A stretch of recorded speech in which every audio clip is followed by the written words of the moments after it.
Good evening once again. We're just a few minutes out from starting. The stream is now live, so thank you for those who are already tuned in to start watching. I see you out there, Rob, always the positive one. Thank you for your support and tuning in again to check in on us here at the Velodrome. That's right, if you get on YouTube, I might even pay attention to you once in a while and get a call out for some folks who are supporting us from afar. We appreciate you tuning in and joining us. The live program is about ready to start. We're just a few minutes out. The track shall be closing momentarily. As our start time of 7 o'clock, we're just closing in on it. So athletes getting in their final lap, it looks like here. In fact, there will be the signal to close it down. Let's call all of our Cat 4 competitors, please, on the home straight for rollout. All Cat 4 competitors along the home straight for rollout procedures. Thank you. Last chance to go grab if you're here needing a little extra grub tonight. Jessica's Unique Bites is here, ready to serve delicious burgers. And I just confirmed again by ordering them, it's been a while, the best French fries I've had out of a food truck here in the PNW. Jessica's Unique Bites right behind the building. Put in your order for some grub tonight. And of course, the beverage garden is open. We're having a bit of struggle, but we are still managing to get some pours out. It's $5 pints, Locust, cider, and of course, Postdoc Brewing, our good friends and sponsors for 2021. Helping us out tonight. The Kitty Kilo and the graduation for Camp Velo from last week is going to all be happening tonight as well. So we get to have a lot of kids on the track today. And this will actually be one of those last opportunities in 2021. We're into the final few weeks of our summer season. Hard to believe. We'll be back with you here shortly as we get through this rollout protocol in the home straight. Again, all Cat 4 competitors should check in now for rollout. Shortly after that, we'll call our meeting and get the race program started. You can head to velodrome.org/live to see the schedule for tonight. We start off with an unknown distance for each of our categories, get into the graduation and the Kitty Kilo. Then we're going to go into tonight's featured race, the Keirins. We'll close up the program with some scratch racing. You can see that program listed at velodrome.org/live. And if you're not currently on the live stream, you're just here in the park and want to get to the live stream, maybe to share it with friends or family, or maybe just give it a thumbs up and a subscribe to the channel, you can head to that same website and scroll down to find the link. Again, velodrome.org/live.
All right, let's get this thing started. We'll get the attention of our riders on the infield for a brief meeting. Athletes, can I have your attention, please, towards the infield near the podiums for a brief meeting. Thank you.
All right, with that conclusion, it is time to invite our first group of riders up to the rail. The Cat 1-2 competitors. Cat 1-2 men, please, to the rail for your unknown distance.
And this is our first group tonight going on onto the track. I can officially welcome you now to the start of Friday Night Racing. Welcome and thank you for joining us this evening. Our first group on the track is indeed racing an unknown distance, which leaves all of us scratching our heads wondering how long this one will go for. The Cat 1-2 men are the first of 4 groups to race in this particular format. The next 3 will also be racing in the unknown distance. At the end of the race, there will be a bell at 1 to go that signals for the riders and everybody watching that indeed the race is about to be over, and the first rider across the line on the next lap is the winner. And that way it's a scratch race without a known distance to it. Our riders will start out at turn 4. As long as they're still all together, they'll get the whistle, and then we'll start wondering how long the race will be going for.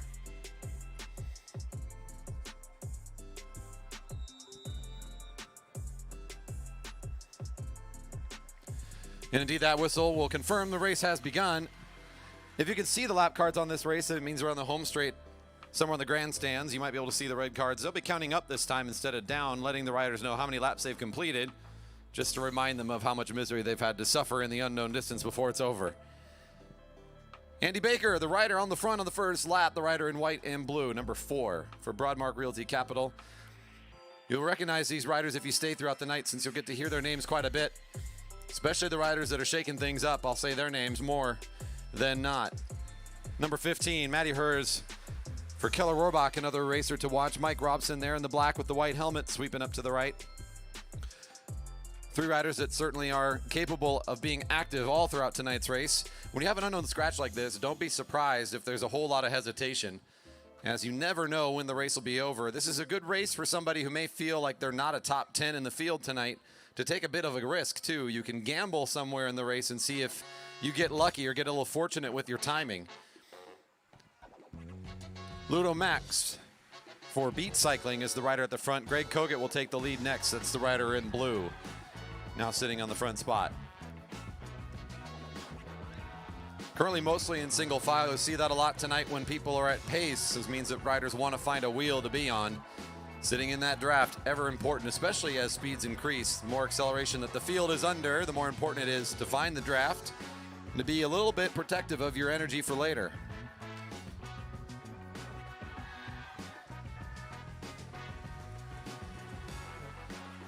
Matt Haldeman there at the front for Single Malt Velo in the black with some pink. The all pink of Eric Waterman. Picking up and taking the right-hand turn off the front. He may be here expecting a good showing in the Keirins, as he had a good showing at Fred's race in his competition just a couple, would have been just last weekend for the Pacific Northwest Regional Track Cycling Championships. The friendly name, Fred's race. 4 to go. 4 laps complete, I mean. We do not know, except for basically one person, and maybe an official or 2 might know how many laps there are, but essentially, the bell ringer is the only one in the know. He might start messing with them once he's getting close, or maybe he's way far away. He can do whatever he wants, start to pretend to ring the bell or anything. Until that bell rings, though, racing's still underway. Lots of speed here early on. Andy Baker comes back up to the front. That's Carl Hofer, number 32 in the red. Will make a showing at the front here momentarily as Baker pulls out of the way.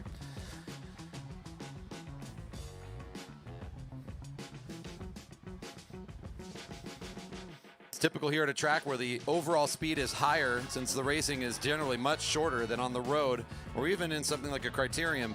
So pulls are much shorter as well, as riders are at a higher effort overall. They'll take a shorter amount of time at the front to keep the field moving pretty quick. So as is usual around here when things are normal, riders taking 200 meters each, which is about half a lap or so, pulling up into the corners and then down as they exit the corner back onto the flat of the track. After completing 6 laps, the field taking a moment to recover. And as they sit up, Andy Baker will dive down. This might be one of those gambles. Would be surprised, to be honest, if the race is over on a lap here or even on the next lap, but this could be a nice maneuver setting up for what could be a finish soon. If nothing else, making it hard for the field tonight, as Andy Baker brings with him a group of 3 others to make a lead of 4. The field now starting to break apart into bits. As you can see, there's all sorts of groups forming across the track. The hustle from the 4 in the bridge are coming up to make what should be our new field at the front, a group of 8 gathering up in turn 3.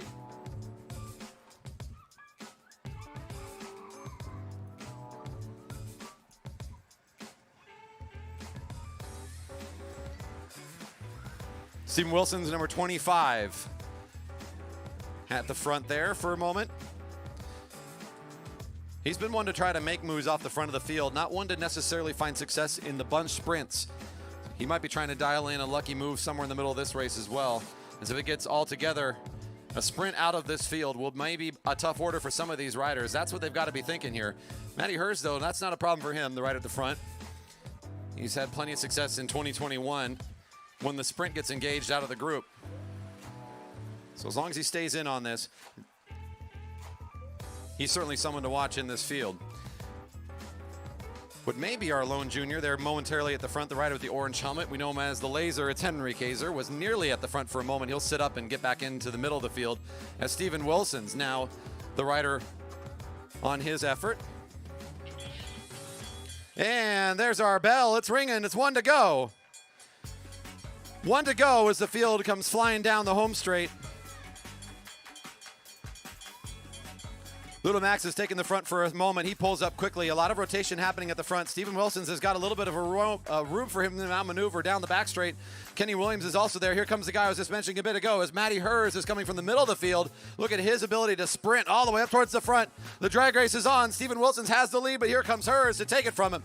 Matty Hers, Mike Robson coming downhill as well. It'll be Hers, Robson, and Wilson's going 1, 2, 3.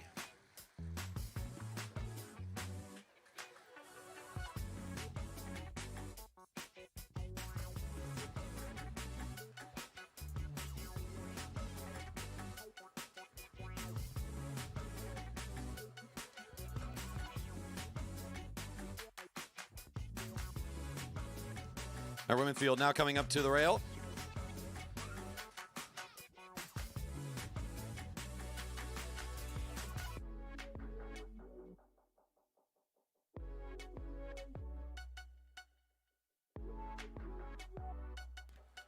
This is now the women unknown distance coming up. Up next, we got the Cat 4 men for their unknown distance, followed by Cat 3 men. After that will be the Cat Velo graduation, and then immediately into the kiddie kilo. So the kids race is coming up in a bit. We'll do the kiddie kilo before the graduation. Correction.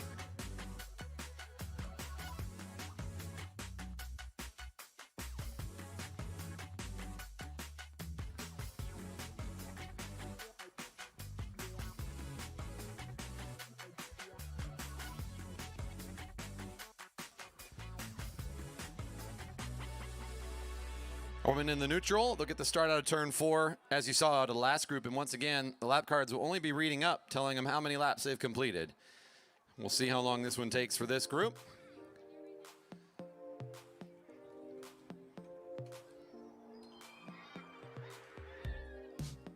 Unfortunately for 2021, all of our options for getting out here on the track, learning how to ride a track bike are filled up or already past us. So it's time to start looking forward to 2022. You'll be able to get excited tonight seeing the young riders and thinking ahead to what may be the athletes of the future. We'll get some more information about that after the race has started. We'll talk a little bit about where you can find out more information. And that's the sound of the whistle getting them started. Heather Nielsen will be taking the lead of the first lap. So if you want to get signed up for an adult or junior class at some point in the future, the place to go is probably on the Twitter and the Instagram. Make sure you give us a follow at JB Velodrome. And then keep your eyes posted during the spring. Typically speaking, the schedule will be set late winter, and then coming into the spring months, we'll start posting those classes and getting them ready to go, and then set out a big notification to everybody that class registration is open. Camp Velo has been very popular in 2021, so if you want to find a spot for your kid to also be a part of Camp Velo, you'll want to get in on that nice and early. Camp Velo is a week-long camp that we set up for our young riders that I'll talk a little bit more during the graduation for the kids that we'll have later tonight in our program. Adult classes and also adult try the tracks are great ways for the adults to get out and get the skills needed to see if this is something they might want to try or enjoy. Again, those availabilities will be back up and available next summer. Keep posted to our socials at JB Velodrome if you want to be notified, or of course get signed up at the newsletter on our website, velodrome.org.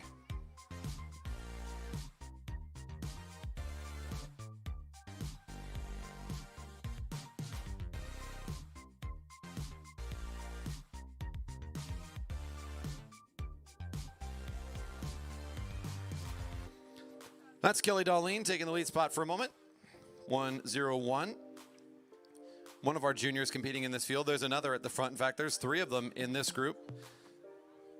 Well, I think Lucy Clymer-Kennedy might also be in that age group. I need to confirm. So a young group of women out here competing. As another junior, Danny Scoville, temporarily at the front.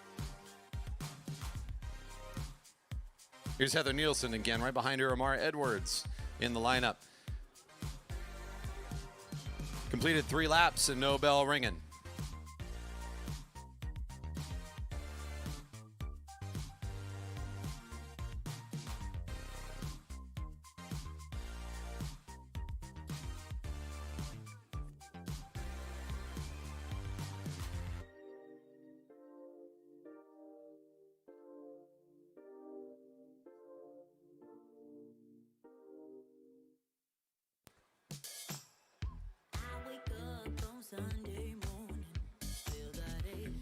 Never shy to bring out the national colors.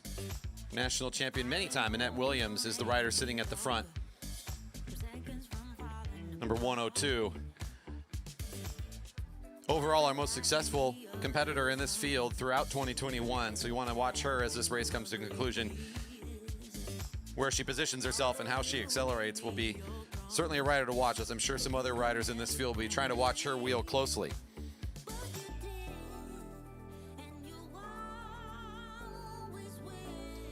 Overall, good speed here from the field. Whoa, Heather Nielsen knew something was up. The bell's ringing at 5 laps completed. It's 1 to go.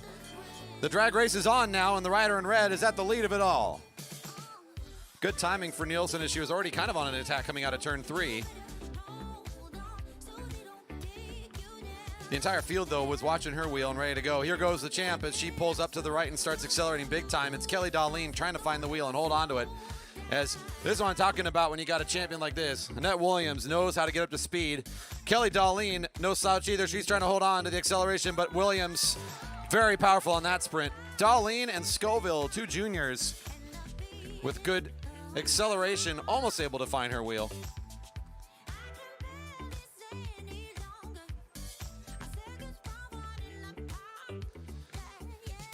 The racing's good. We still got more unknown distances to go through. We're going to invite up the Cat 4 men now. Cat 3 men, you're on deck. Cat 4 men to the rail.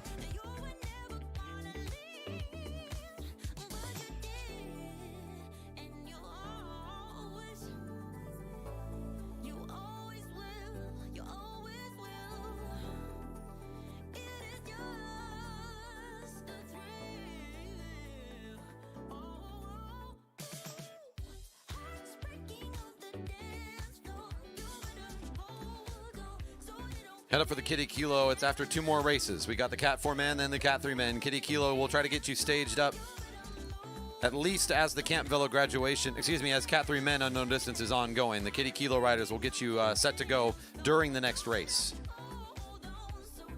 That's call for Cat 4 men. Looks like we're about ready to start.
And off we go again for neutral and unknown distance. On deck, Cat 3 men, our final unknown distance race, followed by the Kiddie Kilos. By the end of this race, all Kiddie Kilo riders should be back over between the grandstands if you're not already over there. Make sure your numbers are on. That's after this race is over. You can hang out with the fam over on the corner in wherever your good spot is to watch racing. No rush just yet. Once this race is over, we'll have you over by the grandstands. This is our Cat 4 men, and I always like to remind folks with the way these numbers work, the categories are related to riders' success in each of these categories. They're in upgrades. In fact, the Cat 1-2 men would be our fastest field of men competitors on a week-to-week basis. Cat 4s have at least completed their beginning courses and have been working on getting their upgrade points. Some are bringing in brand new riders this season, as we're excited to have not only racing but track classes back here in 2021. It's been a good year here at the track for us with full classes and a lot of excitement to be back out and competing. And on this first lap, we'll see how many this group goes for. Overall, slightly smaller registrations for our fields tonight. You can imagine weather being an impact, as it is our main nemesis here. Precipitation, the main reason we would close down the track.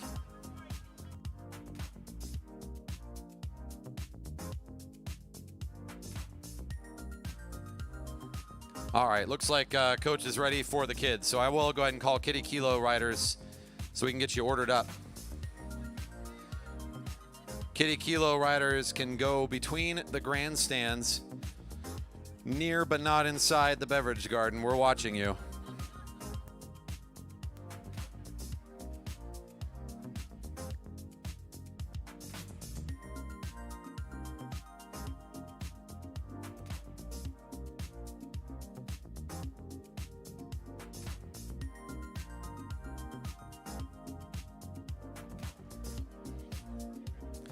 All right, 2 laps completed. This is David Gilchrist at the front, number 499. 467 on his wheels. William Brown going to take the wheel there now at the front. Speaking of, again, welcoming new faces.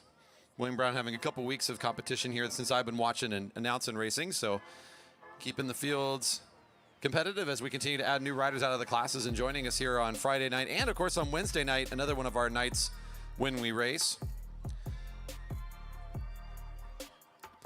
Field sitting kind of bunched up in sort of a box formation right now, as 2 lineups are not pushing the pace too hard right now. I'm fairly comfortable just keeping it rolling, and everybody's kind of bunching up behind him a bit at 3 laps completed. Number 436 is Aaron Wabinowitz, also another one of those riders for the Audi team. We've seen one in each of the fields so far tonight.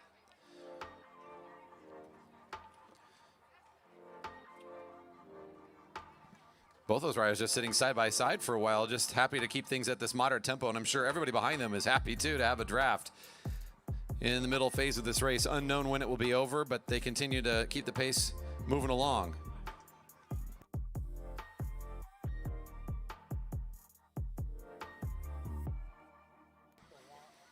Dan Pham, number 450, makes his presence known to the front as Jason Fuller will be the rider on his wheel in white down in the sprinters lane.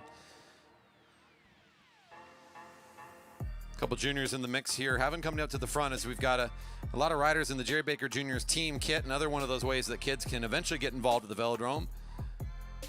Having completed Camp Velo and getting the okay to race, registration for the team is relatively ongoing throughout the year.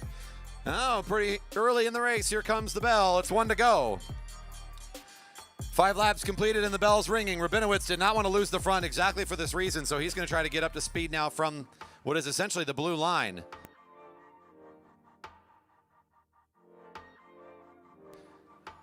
Dan Pham still sitting on the front down in the sprinters lane. The next rider to come around the outside may have the best advantage now. Whoa, big turn of speed hitting turn 3. I believe that's going to be our rider, Andy Lynch, making a move towards the front. And indeed, it's going to be Lynch coming to the line first. He's got a junior challenging as Jacob Luna, number 416, with a nice effort. And JC Pyle looks to be the winner out of the rest of the bunch.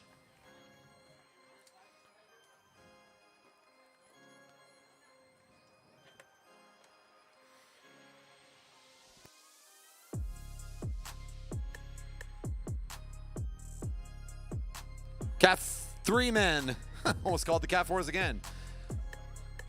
Cat 3 men to the rail for the unknown distance. Kiddie Kilo is coming up next, followed by Camp Velo graduation.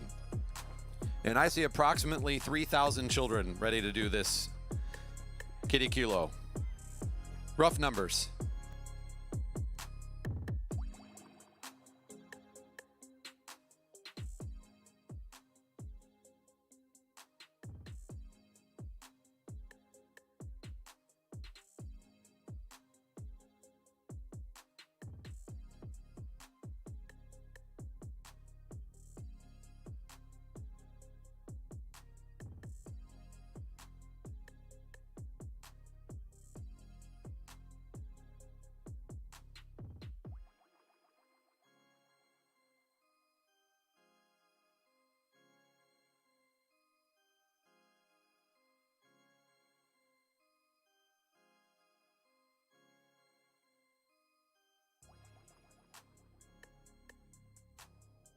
And the group has been given the signal to start the neutral, starting out at turn 4, as long as they're all together.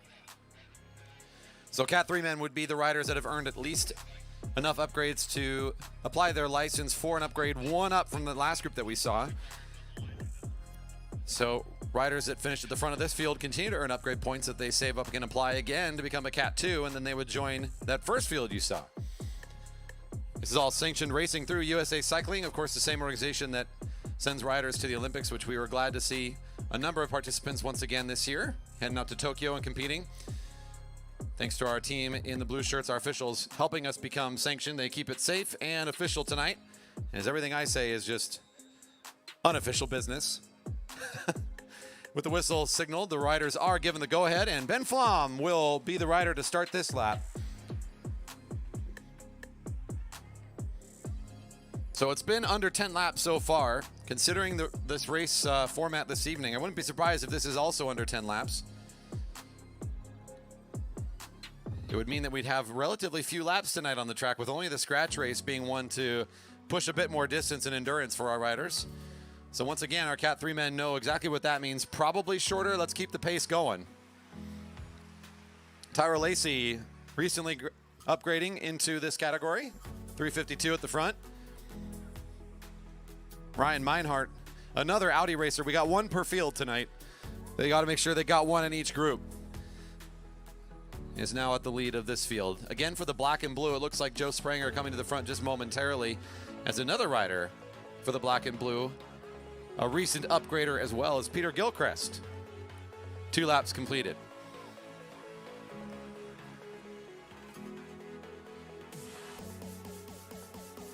Broadmark Realty Capital team in the white and blue, one of our big-time sponsors.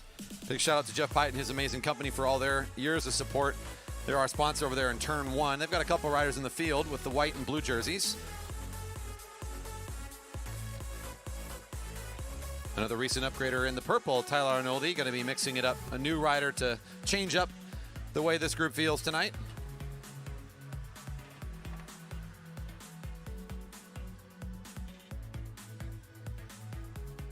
Carl Pratis momentarily at the front. He's got the black and blue with the dark black helmet on. I think he's going to be trying to dial in some efforts tonight too. Probably pretty happy to see a Keirin and what might be a short scratch tonight. As Carl Pratis, though a junior, certainly one of the best top speed riders in this field this evening. You want to keep your eyes on number 304 for his effort later on. David Bryan now comes to the front. Number 322. And if you don't know who to cheer for, of course, Stan Douglas, another recent upgrade, 369 is, of course, the Red Ranger. So, come on. How can't you cheer for that? And in case the kids are wondering, yes, we did tell him that he cannot transform during the race. No dragons or whatever other crazy things the Red Ranger can do. I don't even know anymore. 5 laps completed, and the bell's not ringing yet. Meinhardt keeping things quick. No rest laps really yet, as the field's just been on a constant good tempo so far.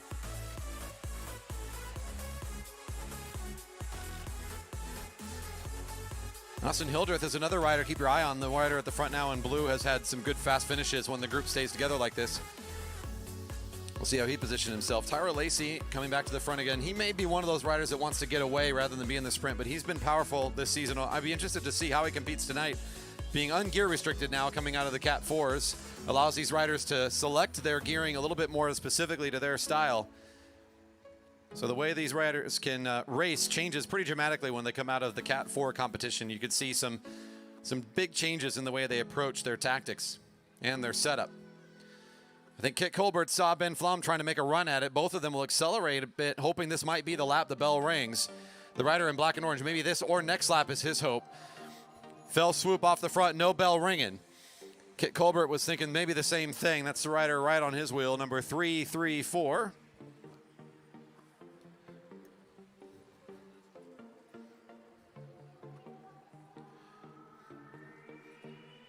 A bit of an attack, but you can see the gap is still relatively small as there's just a little bit of distance between Joe Spranger and now what is a quickly accelerating rider from the field coming up and bringing this up to 3. Here it comes. It's 1 to go. Nicely timed move for our rider in the blue with the white helmet. That's number 341, Joe Deck. He timed his effort perfectly. Will it be enough, though? As look out for some of these riders I've talked to you before. Here comes Austin Hildreth in a good spot. Joe Spranger, one of the juniors near the front, will also be accelerating this thing. Ryan Meinhardt's trying to get in position. Here comes Joe, though, to try to catch the front. Joe Deck still has it. Hitting the home straight, it's Joe Deck. It's Joe on Joe. Who's going to take it? It looks like it's going to be Spranger with a big acceleration. Joe Spranger, powerful out of turn 4. Meinhardt, I think, will grab second, and Austin Hildreth positions himself well. Will also be in a top 3, I believe.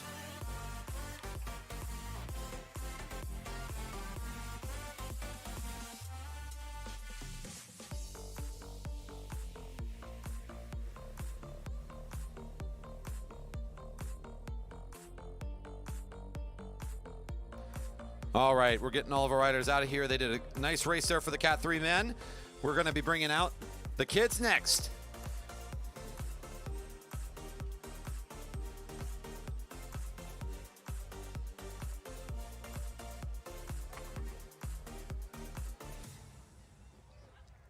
In fact, if you're on the stream, we can get down on the trackside and watch these kids come down onto the concrete a little bit and see what's going on. Although I will say this first group, I think they're going to be doing just the front of the track here. Our smallest group with the balance bikes will be doing the home straight.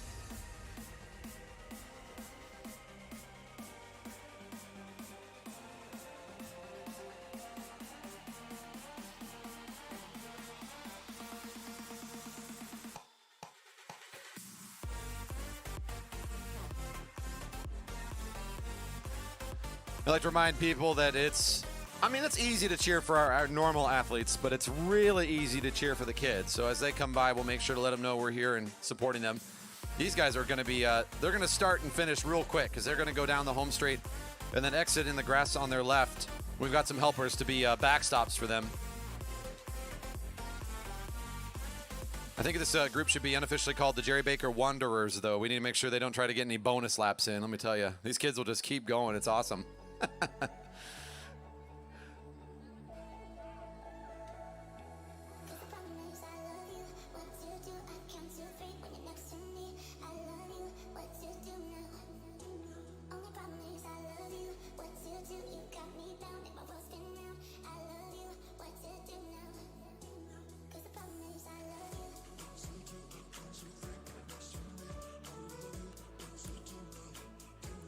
Brian McGill's cheering for the DHAZ kids in the Kitty Kilo today. Kinley, Kellen, Carson, Harrison, and AJ. Also, Brendan Clark tuning in saying, "Go Joe," and nice job for the victory there a moment ago. Hey, our first group's on their way. The little ones are taking it down the home straight. Nice job. Into the grass. Keep going. Keep going. Into the grass to your left. Nice job. Woo.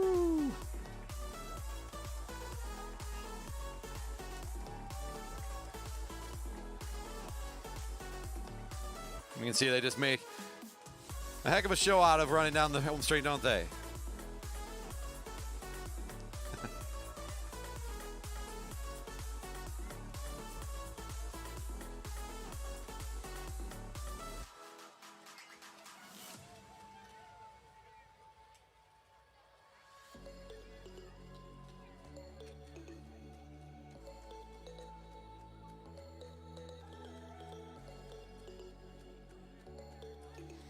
As good a place to learn how to ride a bike as anywhere, right, folks?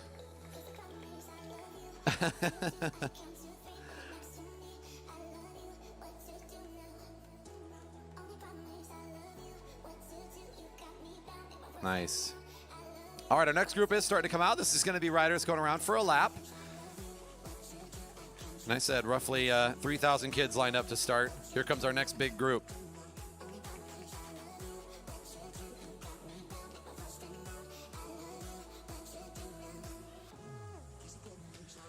Don't forget, you can share the live stream with folks if you want them to see your kids' effort from far away. Head to velodrome.org/live. You can send them the YouTube link. You can also go back and watch it later, as the live streams will always be hosted back up there afterwards for your viewing pleasure. So if you want to come back and check this out again, we got a big group of kids about ready to start for a whole lap around the track.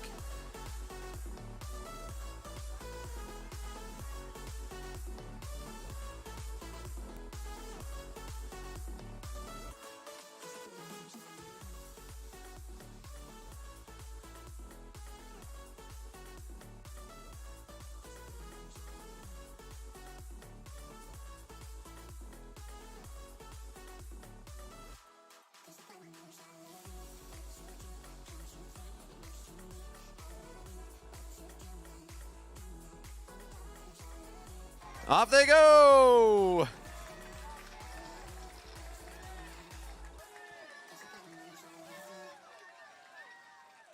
I don't care at all who wins this, but cheer for the one in blue off the front.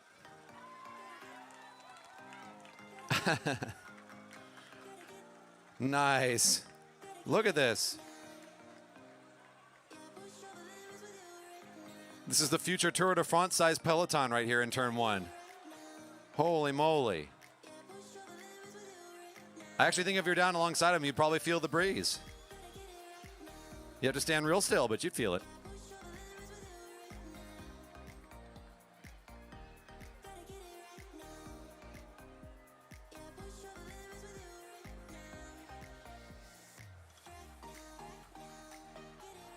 Oh, she's looking over her shoulder. Don't look back, just go fast.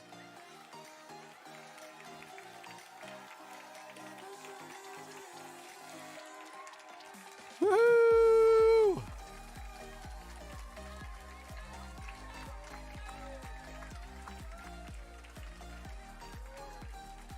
Nice job. Good finish for these kids now hitting the home straight. Way to go. We're going to reignite the applause here in a little bit as we got a big crowd about to come onto the home straight again. Nice.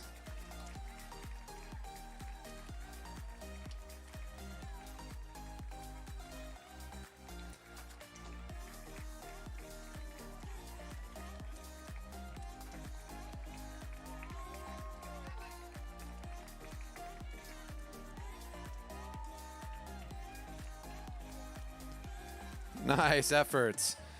Way to go. That's right. Come on down, take a left in the grass. Way to go. Okay, remember, the faster their feet are spinning and the smaller their wheels are, the more we got to cheer because they're working harder than anybody else out here. Yeah. Nice job, kids.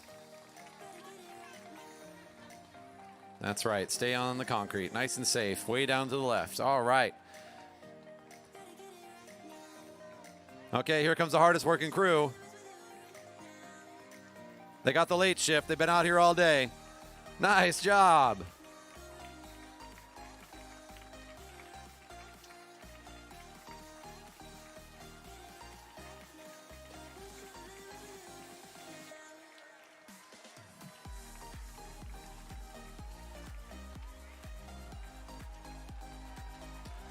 Look at that cadence go. Spin, spin, spin, spin, spin, spin, spin. Woohoo!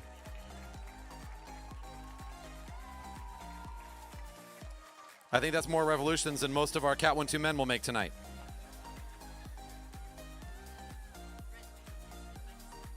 Let's make sure all the Camp Velo graduation kids are to their bikes now. So if you are wandering around, we need the Camp Velo kids ready to go. We're going to get you set up.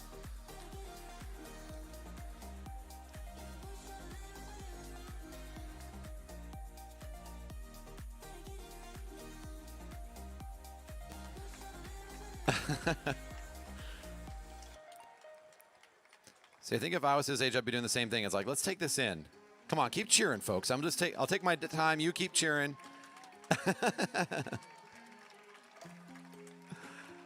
Nice.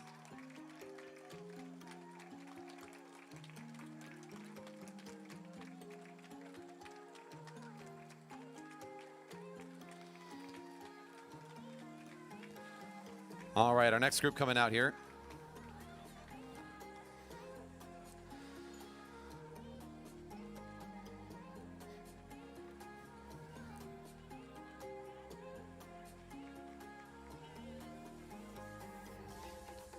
I'm looking for confirmation from some parents which group this person I'm supposed to be talking in is in. I don't know if I'm not sure which group that is. Okay, great. Okay, I figured. Just making sure. Thank you.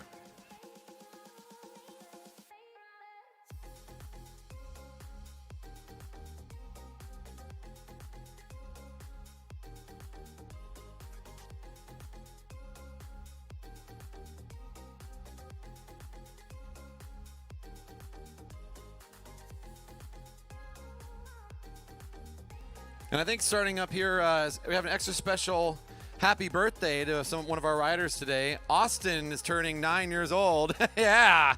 So I should cheer for.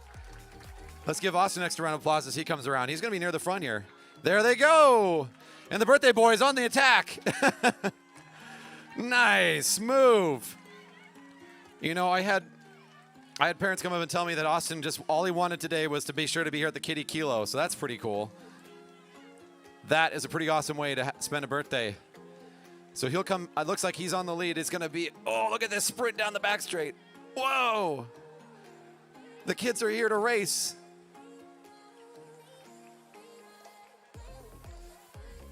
The pass in corner 3. Whoa. Nice job.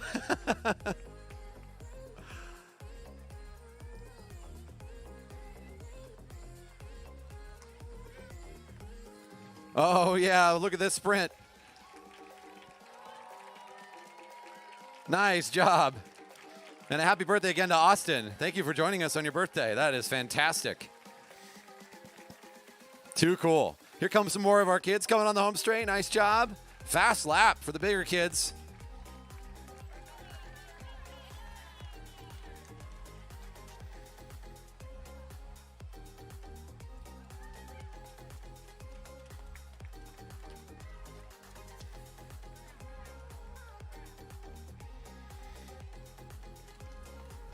Nice work.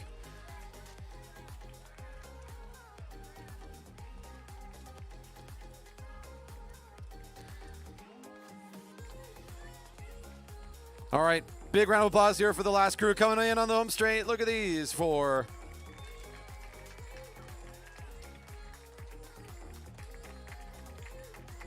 Nice work. I like to think with how inviting and fun this community is for families, that somewhere up there, Jerry Baker's still smiling about how fun this is for the kids and how inviting we all are for folks to come out and be a part of this experience. So, and this is the last one of 2021, so we got to make it special, got to make it fun. You can count on the Kiddie Kilos being a first and third Friday of the month while we're in session. So that's during the summer months, starting back up in June. So again, if you had so much fun tonight, you can't wait to be back, or you want to tell neighbors, friends, family, coworkers about bringing out their kids, you can plan on 2022. We'll be back at it in the first and third Fridays at Friday Night Racing.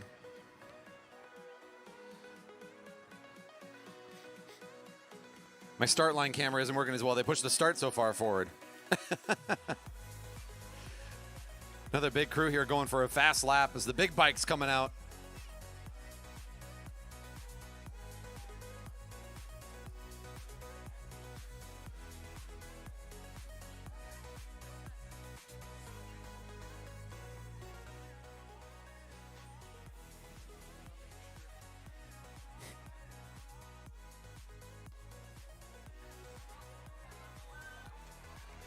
Rachel Spain is checking in, Amara. She says that Axel's doing really well running the Kiddie Kilo. He's a real master of this thing. Nice. Look at this field go.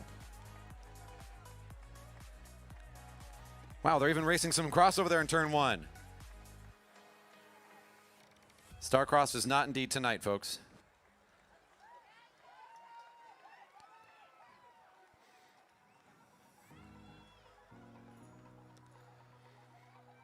So indeed, coming in 2022, if any of these kids just can't wait to get some more action, once they're 9 years old, they can come out and be a part of the Camp Velo thing we're about to see here in a moment. For now, the young riders, the best place to come out here is on this Friday night and join us for this fun Kiddie Kilo. Once they're ready, our 9-year-olds can sign up for the junior camps, also for junior try the tracks. And our first finisher, that fire orange bike, nice.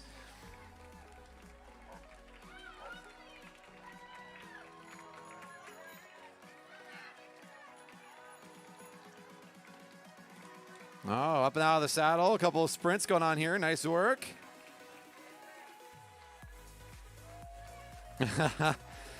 Yeah. Take it all in. Get the waves in. Very nice.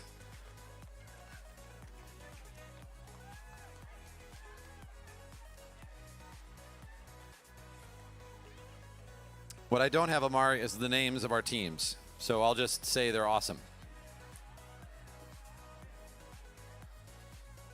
Okay, one more round of applause for this group as our last finisher is coming in. Nice work. Good finish.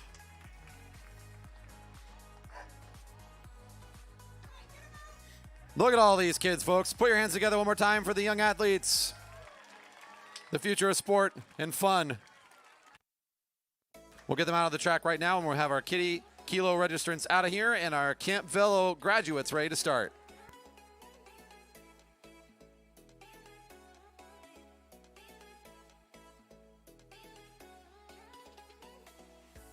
Everyone gets a ribbon. I think they got those at the table. They're getting them ready for you, so don't take off without grabbing a quick ribbon.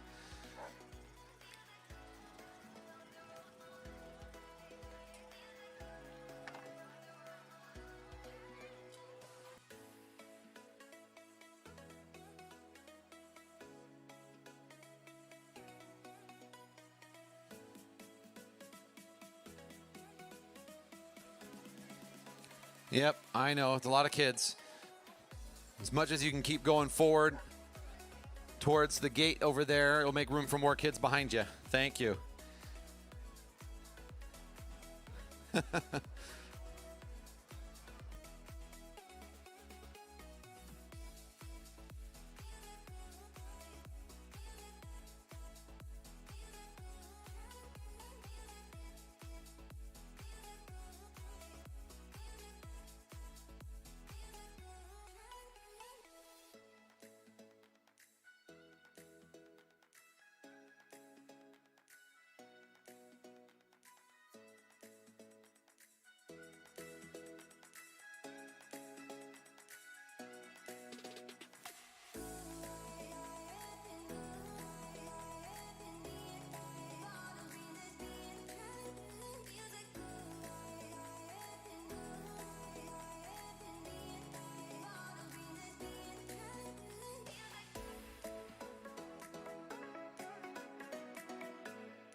All right, we're getting everybody out. That was a lot of kids. Woo! All right, so we have a Camp Velo graduation coming up. This is a different version of this race because we have some very speedy people. So, what is going to happen? We have a 3-lap race, but Connor, who's at the finish line right now, he's actually going to do 4 laps. So Connor has to do a whole extra lap. Isha is doing 3 laps. Then we have Benjamin and Sarah right here on the home straight. And over, way on the other side, is Ian. So Ian's doing 3.5 laps. Connor's doing 4. So it's kind of a handicap scratch race, and we're going to see what happens. Okay, so this is our Camp Velo graduation. Ian, can you hear me back there? Oh, look at that. Fantastic. All right, riders, are you ready? Ready, set, go. All right. Everyone's going to be going down to that black line. Connor is moving because he's got a whole extra lap to do. We made it hard on him. Okay, so Connor's going. So right now the lead of our race is over here in corner 2. It looks like Benjamin's now going into the lead. Ian's trying to chase him down, though. So right now the front of our race is down on the back straight. That's Benjamin, Sarah, and Isha. And this is Connor. We got to cheer him on because he's got a whole extra lap to do. Come on. Go. That's 3 to go for him. He saw 3 to go. These see 2 to go. Oh, there's a little group here. I like this. Nice job. Keep going, Benjamin. Keep going, Sarah. Keep going. Isha's coming. Ian's almost made it back up to this group. He started a half lap behind. You're almost there. Keep going. Keep going. They just saw 2 to go. And here comes Connor. He's made up some serious ground. He's about halfway there. I don't know if he can make it. Woo!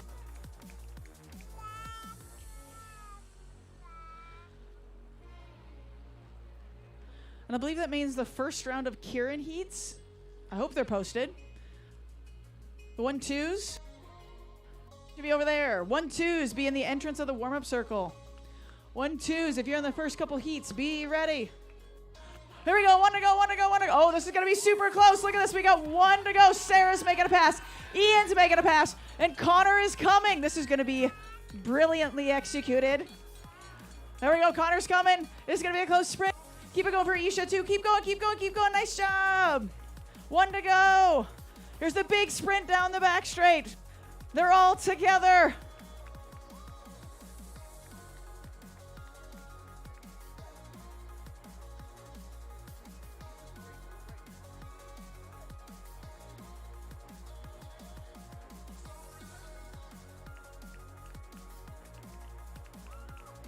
There we go. Oh, he made it.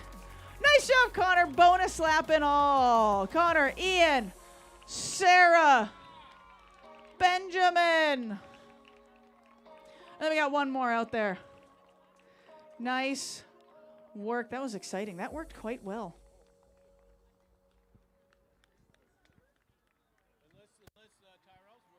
It's almost like you worked with the kids multiple times and got to know them over the course of a week and learned their racing style and strength and helped them learn how to race on the track or something. Nicely done. All right, we're going to work on getting these 5 athletes off the track. The first couple groups of the 1-2s, if you would stage for us, that would be fantastic. We'll get the Keirin heat started shortly.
All right, it was a long pause there for our riders on the infield as we got through all of that, but we are just about ready to set to bring on our Keirins now. If you're on the live stream, you'll get a view from the Keirin bike as a lead out and as a good view of the field as they'll come into the competition. We'll have, of course, a couple heats to set what will be a final for each of our categories. So riders will be qualifying in these competitions to race again for the top spots tonight in what will be our featured race this evening. Riders getting the most number of points towards the overall tonight by being successful in the Keirin.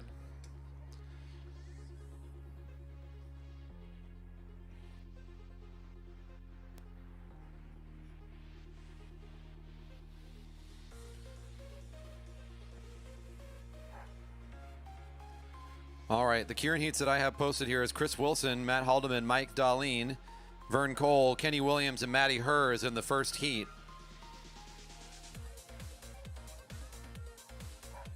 Once again, Wilson, Haldeman, Darlene, Cole, Williams, and Hers for Heat 1. Heat A, I should say. Heat B is Mike Robson, Stephen Wilsons, Andy Baker, Ludo Max, Henry Kaiser. Heat C, Scott Vinson, Carl Hofer, Brendan Russell, Eric Waterman, Greg Kogut.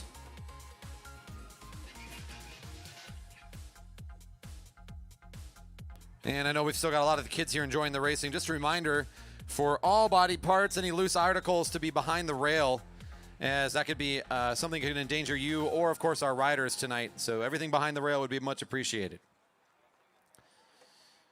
And you can see now our first group on track and getting up to speed. The job of the Keirin bike itself, you've got a pacer on the front that the riders cannot go in front of. So they must be in the draft somewhere behind that bike. The job of that bike is to bring them up to speed a little by little. After 2.5 laps of gradual acceleration, the pacer will exit the track, and then the riders are going to finish it in a lap and a half after that. It's a 4-lap race in total, so it's over pretty quick.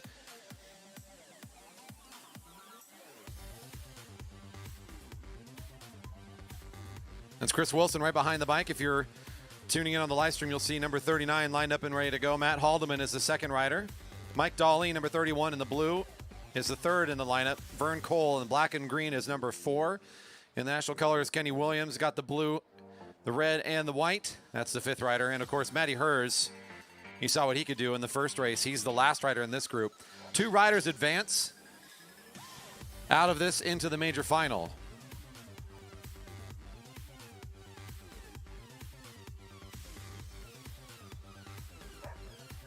You can see our lineup now getting up to speed, and they are just about a half lap from losing this pacer.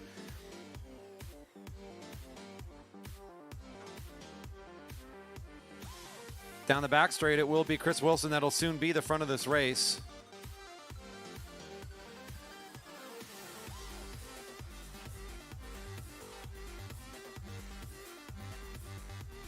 And onto the home straight, everybody's lined up still behind his wheel.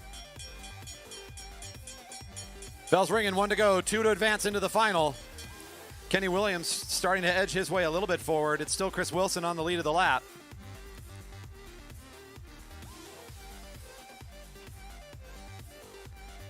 That's Matty Hers also trying to accelerate. Now everybody's up to top speed. It's just who can be fastest here to try to make it in. Chris Wilson, very strong from the front, wants to try to race again. He looks like he's already clear ahead and advancing. Who's in second? Oh, Kenny Williams might have gotten it. Was it Matty Hers? Wow. It was Kenny Williams all the way down the home straight. Matty Hers with a last-minute acceleration, a little bit too close for my eyes to call immediately. Number 15 trying to get in on this thing. Kenny Williams had it for a long time.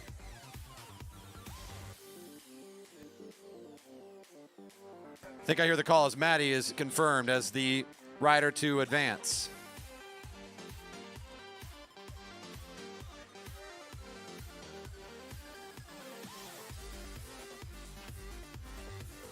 Once again, we're looking at our second heat now. This is Heat B on the track. You got Mike Robson there if you're watching on the stream, the rider with that white helmet. Right behind the Keirin, he'll be the first in the lineup for now. Stephen Wilsons looks to be behind him, the rider in blue with the white helmet. Then we also got Andy Baker, who I've also got a view from his camera. He's going to be in the middle of that lineup. You can see from his bike, Ludo Max, the rider in the turquoise blue with black for Pete Cycling. Behind him, the orange helmet of Henry Kaiser, the Laser, makes up the final rider in this heat.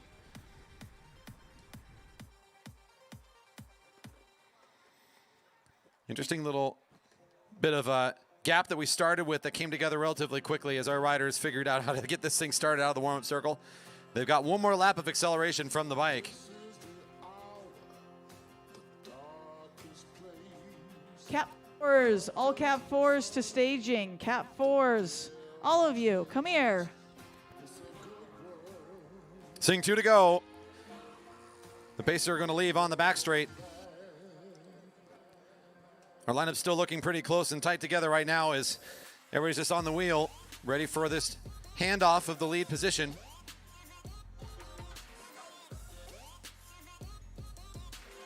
Robson will be the first in the race, and there he is, taking their lead spot. We see the back end starting to bunch up just a little bit behind Andy Baker, but no one making too big of a move just yet. At 1 to go, Mike Robson looking over his shoulder, waiting for somebody to come into the picture.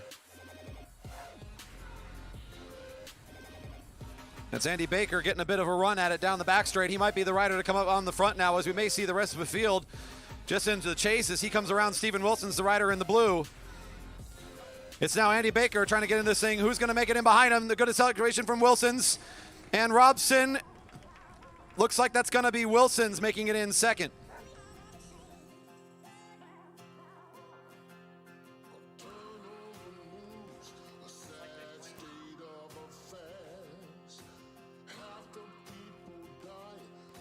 All right, and here comes Heat C. 2 more to advance as the whistle is signaling.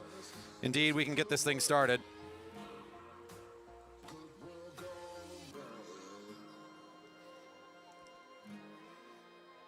That's Scott Vincent on the wheel, number 16. Carl Hofer in the red.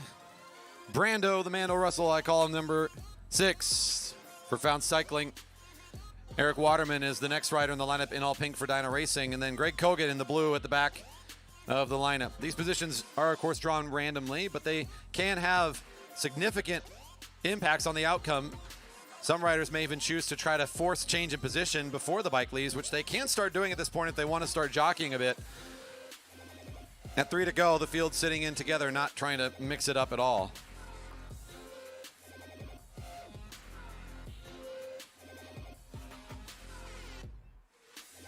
Still in our qualifiers here, these are the heats to find who's in for the final later tonight. Our featured race, which will go down as very important for the overall Omnium standings for the end of the evening, and who will be on the podium at the end of Friday night racing.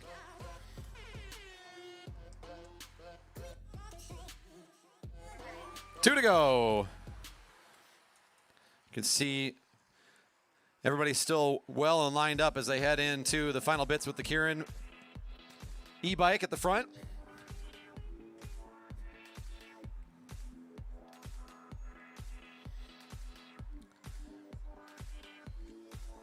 As the bell is ringing from the Keirin bike, as he pulls to the left, Scott Vincent will get about on the saddle for a little bit and try to get things up to speed a little bit more. At 1 to go, it's Vincent on the front, Carl Hofer in second wheel, Brando third. They're still all lined up as they were behind the Keirin. Scott's just going to try to hold on. He got the tough spot of being at the front of the field. 2 riders to advance. Who will be the next 2 to join in? Look out for Brando. He's in a great spot now as he'll make a big jump out of the saddle. Whoa! Up to top speed in no time. He's left the field wondering what just happened. 1 more to advance. It's Waterman on the outside making a good run at it. He's got acceleration coming. Who's the next to advance? Waterman looks like he's on way. Dyna Racing will send 1 more rider into the final.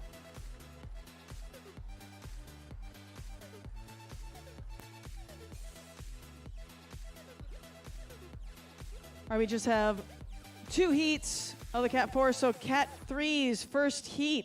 Tyrell, I don't think Gene's here. Peter, Stan, Joseph, and Ken. You should be right here.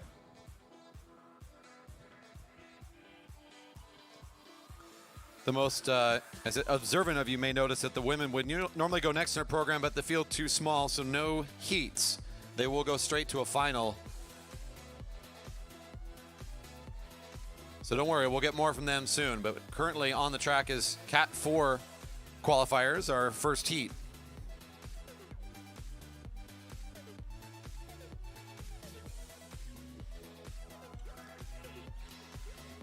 You see Aaron Rabinowitz, the rider in red. If you're watching the stream, the rider right behind the Keirin.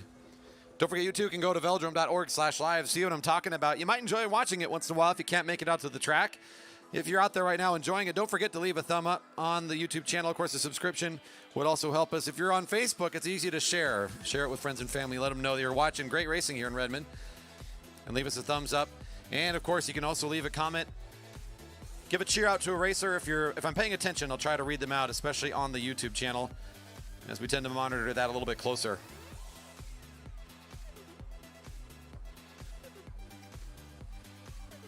Jacob Luna, the rider, second in the lineup. Dan Pham right behind him, and then that's Indigo Vining. So we have two juniors in there in position 2 and position 4.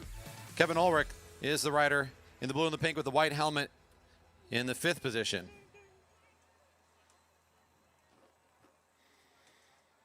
The Pacer taking their exit again on the back straight. Rabinowitz not wanting to slow down. He's just going to make his attack immediately and try to hold on to this thing from the front. 1 to go, 2. In this case, it'll be, I believe, 3 to advance, if I'm not mistaken. Rabinowitz still in a good spot to advance as Luna's found his wheel. Jacob Luna, one of the juniors, looking confident here to be able to advance as well. It's one rider behind them that'll also be in on it. These two will both likely ride again. And looks like Kevin Ulrich made a nice move from the back group. I think he'll be the 3rd rider in to advance to the final.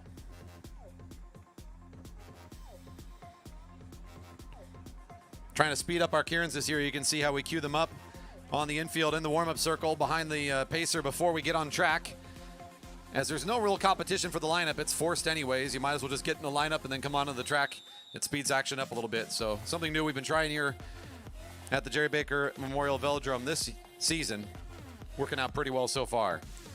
Looking for Austin and Ben. Austin and Ben. That's William Brown at the front, right behind the bike. You can see him on the stream right now from that view. It's David Gilchrist right behind him. JC Pyle in the 3rd spot. Andrew Lynch in the dark blue is the 4th rider. Jason Fuller is in the 5th position. Colin Stotts is the rider in the final spot in the lineup.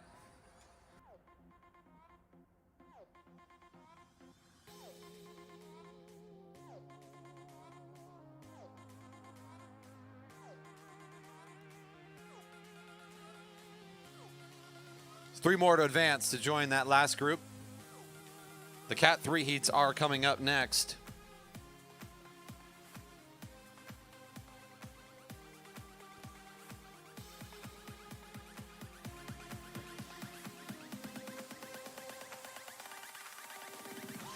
So William Brown on the wheel of the Pacer. Everybody's still lined up. You've seen this throughout most of the night tonight. Maybe in the finals we'll see some jockeying for position, but at this point, riders happy with the lineup for now at 2 to go.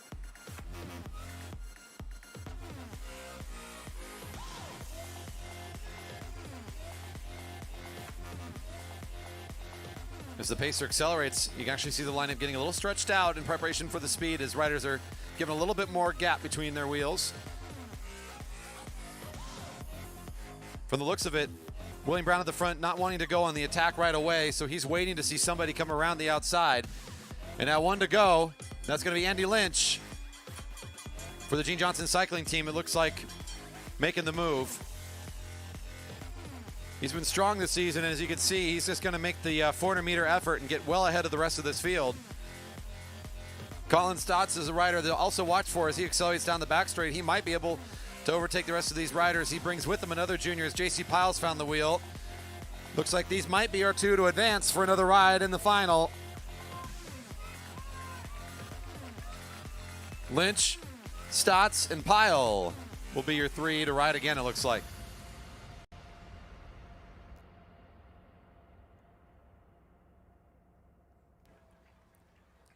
This is Heat A for the Cat 3 men now coming on track.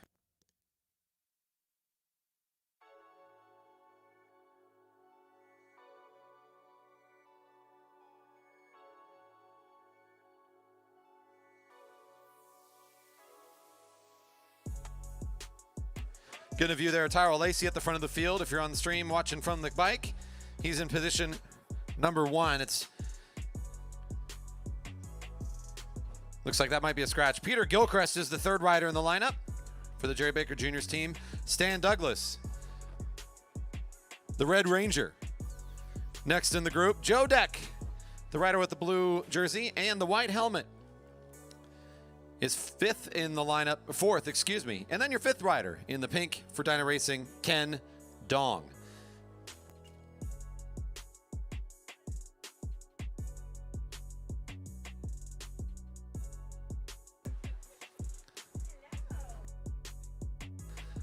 Still all lined up as we're calling along. Again, if you don't know who to cheer for, if the kids are still here, I mean, the Red Ranger's in the house. Come on.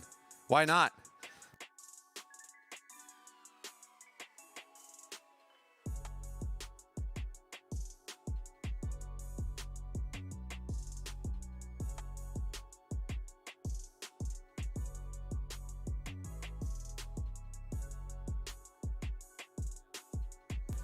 Seeing two to go. Our pacer to exit on the back straight next on this lap. Tyrell Lacey still sitting at the front. I wouldn't be surprised with the power he has and has shown so far this season if he may not just try to ride this from the front. 2 to advance into this final.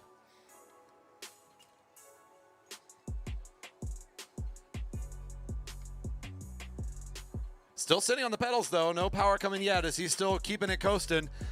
And the acceleration still yet to come as the field will be hitting the home straight, looking at that bell. Here it comes. Peter Gilchrist starting to line things up. He'll accelerate over the top. Drop down the sprinter's lane in front of Tyrell. He takes the lead. It's one of the juniors now trying to lead this sprint out. The Red Ranger trying to get up there as well as Stan Douglas. Oh, second acceleration from both of them as Lacey getting up out of the saddle as well as Douglas. The two of them want to make it into this thing. Only 2 advance. Peter Gilchrist, one of the juniors, still holding on to his effort. Can Douglas come up to join in? This might be a 3-up sprint. Lacey, Douglas, and Gilchrist. Whoa! I think it's going to be the Red Ranger and Lacey on the outside unofficially. He's throwing it to the fans. Come on, folks. I think it was our rider in red. He had just enough at the end there. Gilchrist looking awfully close to making it in on that one.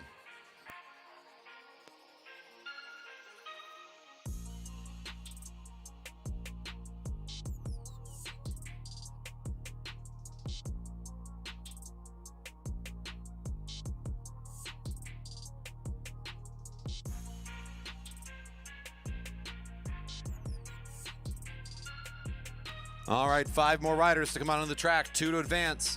That was a fun finish, and that's what the Keirin's all about, is fast, fun finishes. Austin Hildreth is the rider in blue that we could look at right behind the Keirin bike.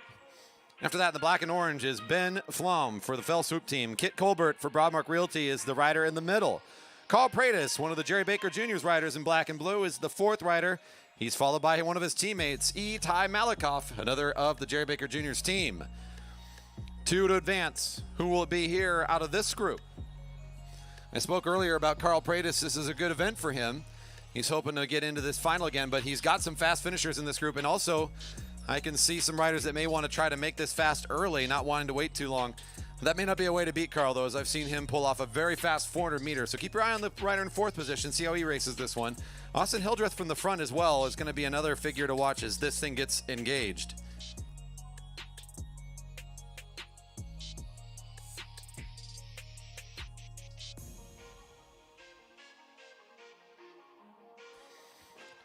Still lined up, coming onto the home straight. We will see the pacer exit in half a lap. Our thanks to Jack for powering the bike in part tonight. He's got the help of the battery power. Our thanks again to Greg Cycles for helping hook us up with our e-bike solution. Now you can see in corner 2 for the first time tonight, there's a bit of bunching coming up. As you're watching on the stream, you might see some of our juniors trying to reposition themselves. A little bit of action going on. Not a big sprint or anything, just riders kind of moving into a place. Austin Hildreth says, okay, here we go. As it will be Carl Pratis coming to the front. He doesn't mind the 400-meter effort. He's at the front now. This is going to be his place and his time to go. Ben Flaw making a nice move at it too. The rider in black and orange on the outside coming alongside the junior now. Kit Colbert has a little ways to go, but he's got a good wheel. He may be able to find some acceleration as he come into turn 3. It's Carl Pratis from the front. just trying to work this thing all the way around the track. And there's the other guy I mentioned earlier, Hildreth, with plenty of power to come back into the race from in the sprinters lane way back there. He'll move up and around, and it looks like that'll be our two to advance. Bradis and Hildreth race a good one for the Keirin qualifier.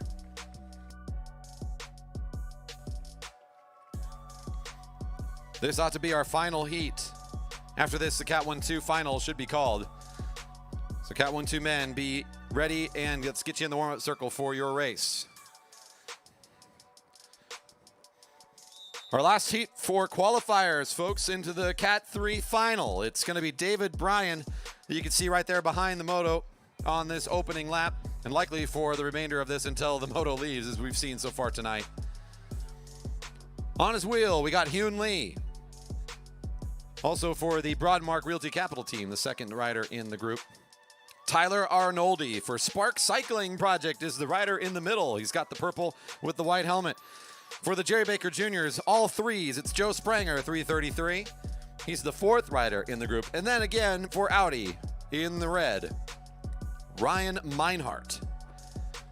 Two more to advance and join in on the fast, fun final for the Keirin tonight.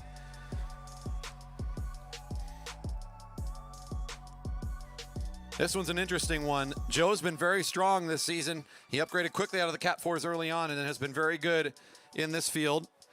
But all four of these riders, I think, have a way to win this race. It'll look different depending on who comes to the front and win. Bit more of a pure sprinter, the rider in second position, Hyun Lee. He's going to be one to watch for the ability to get up to top speed quickly and try to apply maximum power at the end of the race. Your rider in the middle and at the back end of this field, maybe with different recipes to win it. But again, fast in their own right. May try to go a little earlier or mix up the way the pacing of this race might normally work. And there goes the e-bike to take the left-hand turn as David Bryan is going to hold on to the pace for now. Your sprinter, Hyun Lee, still sitting on the wheel. He's going to try to wait to get up to speed when it's right time. At 1 to go. Who's going to make the first run at it? Things getting accelerating on the home straight. It's still going to be Bryan. He's being very smart about this. He's trying to save his effort as long as he can. You can see him racing in the sprinter's lane while looking over the right shoulder. He's looking at Hyun Lee to do exactly what he's doing now. Open up a big attack here. The rider in white and blue now just getting up to top speed. Only one more to join him. Hyun Lee, can he hold on to this? It's still Hyun Lee. One junior trying to get in there is Joe Spranger. Lee and Spranger look like they'll be the two to advance.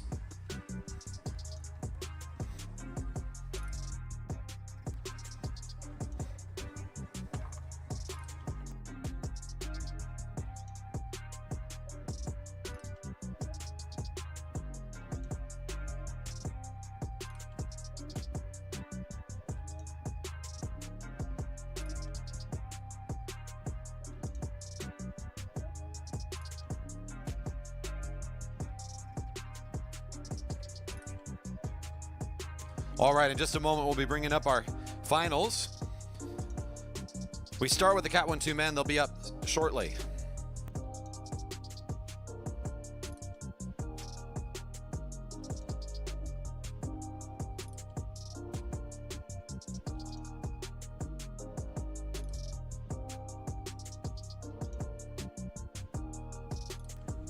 All right.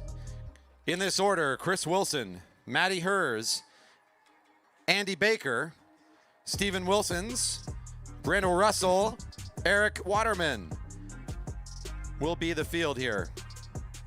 This, of course, our final. These are the riders that have already qualified out of the heats. Chris Wilson drawing number 1 position twice in a row tonight. So he's going to be the rider right behind the pacer, both in his qualifier and once again here in the final. The rider in the dark green with the white helmet. Looks like our field's gotten together well enough. They'll be coming onto the track now.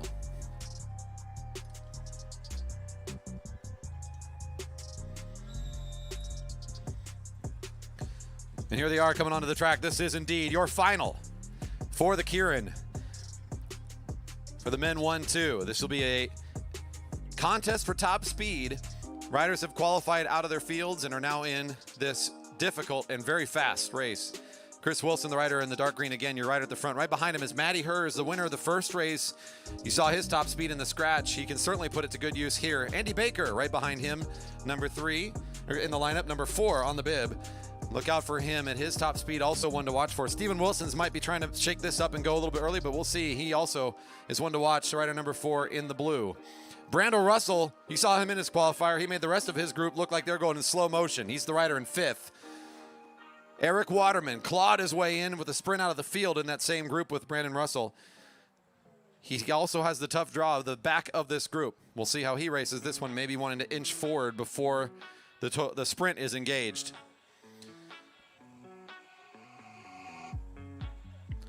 Cat 4s that made the final. If you want to hang out over here, that'd be fantastic.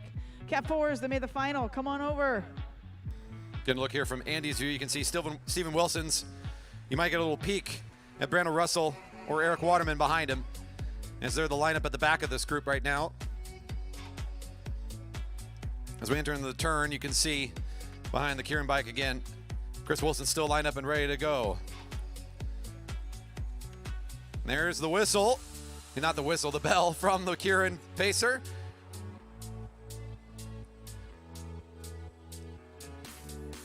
Chris Wilson still on the lead of this thing. Here we go. How's this one going to play out at 1 to go?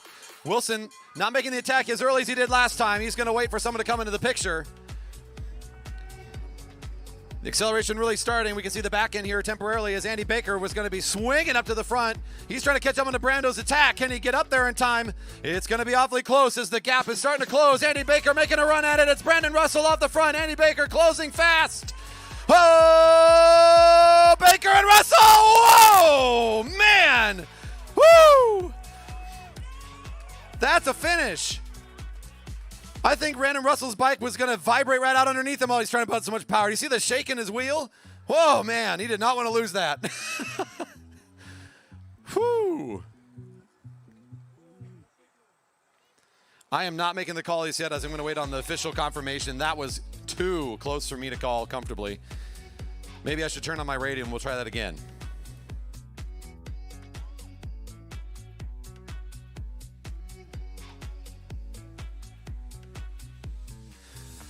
The call is for number 4, Andy Baker, by an inch or less. Oh, man, what a close one that was. Andy Baker and Brandon Russell with a heck of a race between the two of them. Andy Baker had a hill to climb from turn 3, and he made it just in time for that one. All right, folks, we got another final on the track. It's for the women. You can see Lucy Clymer-Kennedy, our rider in the front spot currently.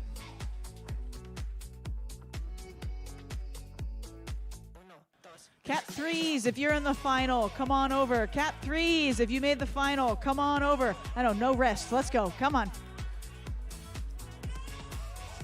So again, you're right in the front. Lucy Clymer-Kennedy. In second position is Annette Williams in the blue, red, and white. Not in the right order, I know. The red is Heather Nielsen, the third rider in that lineup. With the orange helmet for the Jerry Baker Juniors team is Danny Scoville. She's got a teammate right behind her, Kenny Darlene.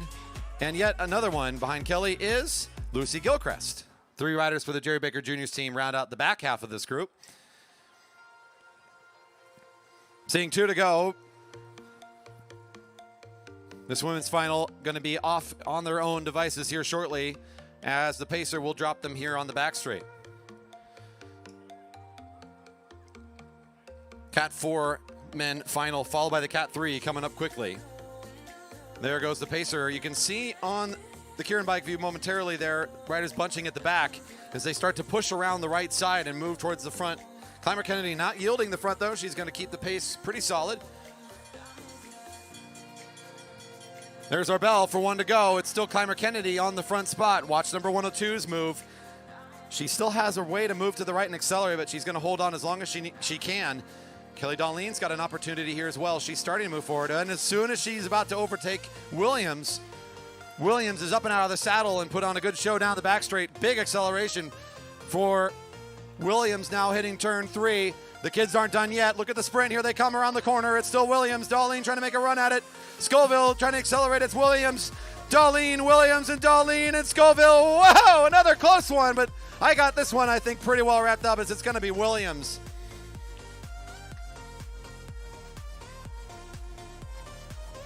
A good sprint for the women there.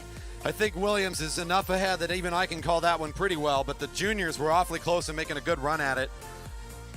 Our Cat 4 men final coming onto track now.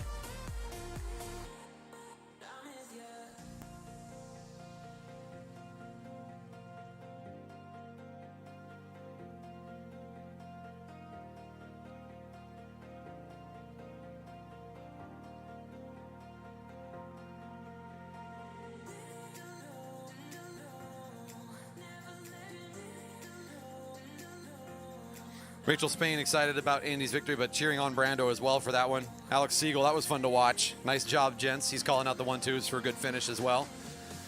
Thanks to our fans again tuning in on the stream. This group here, it's JC Pyle, the rider right behind the pacer. Kevin Ulrich in second position. That's Andy Lynch, the rider in the third spot. Behind him, Colin Stotts is the fourth rider. In red, that's Aaron Rabinowitz. And finally, Jacob Luna in the black and blue at the final spot in the lineup.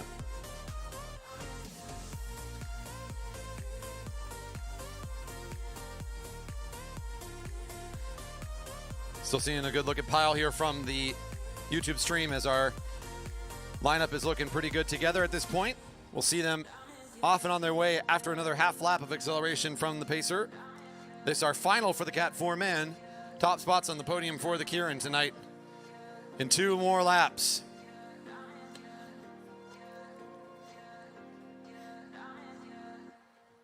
The middle of this field may be where the biggest attack may come from, as you may want to keep an eye on Lynch, the rider in third spot, and see how he races this thing. The junior on his wheel is also one to be mindful of.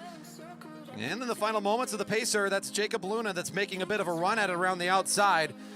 Luna with good acceleration to take the front. He's going to try to just take this thing the long way now.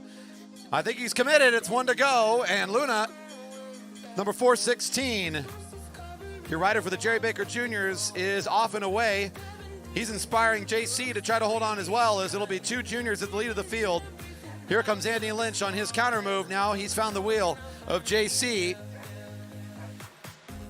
It's going to be Jacob Luna and Lynch now coming into the corner. It's still Luna on the front. Jacob still has it. Andy's making a good run at it, though.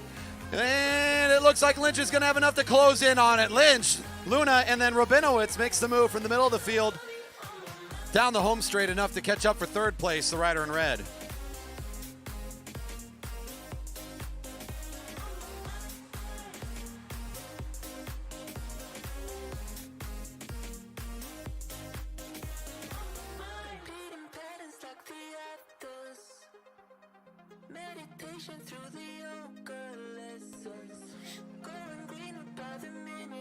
All right, there's our pacer picking up the field there as they got their draw and they got their lineup figured out. They'll take one quick lap around the warm-up circle together before being brought on the track. This will be our final Keirin heat tonight. This is a final, I should say, for the Cat 3 men. After this, we jump back into our scratch races.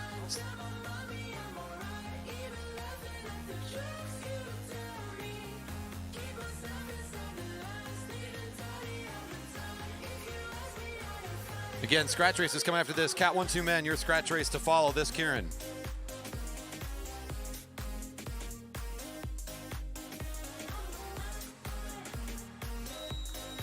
And the signal that racing is now underway. Let's get a look at our lineup here for our Cat 3 men final. Set for a good one with Carl Paredes at the lead. Number 304 drew position number 1. Behind him we have Tyrell Lacey, the rider in gray. Joe Spranger in the black and blue is the third rider in the lineup. Hyun Lee in the white and blue, number 4. You saw him at the front of his field during his qualifier. And Austin Hildreth, the rider right behind him, was very savvy and deft in his sprint. And finally, got to be a crowd favorite if you don't know to cheer for, the Red Ranger. It's Stan Douglas tonight competing in this final. Our lineup looking ready to go here as we hit the home straight at 3 to go for the Cat 3 men final.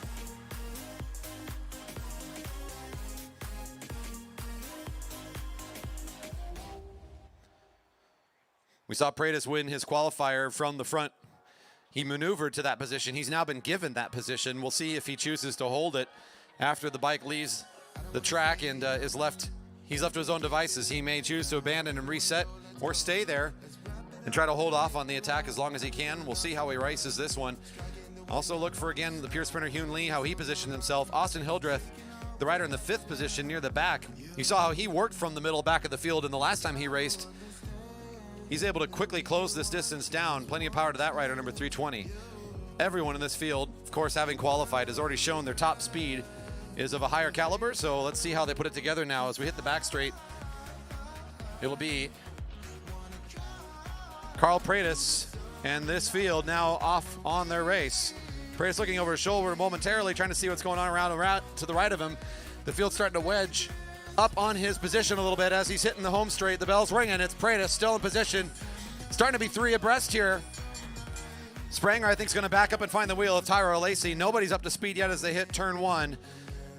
Still at about 65% output for this field. As you see now down the back straight, here comes Praedis starting to pick up the power. He wants to open things up in the final 300 meters as he hits that 200-meter line. He's up to top speed. I think he can drag race him from the front. I don't think they're going to catch him. Hyun Lee's trying to make a run at the wheel, but Carl Praedis, one of our juniors, I think he's uncatchable tonight in the Keirin. Carl Praedis, Hyun Lee, and Austin Hildreth will go 1, 2, 3 in the Keirin tonight for the Cat 3 men. That guy's just been getting faster and faster since coming back from T-Town, man.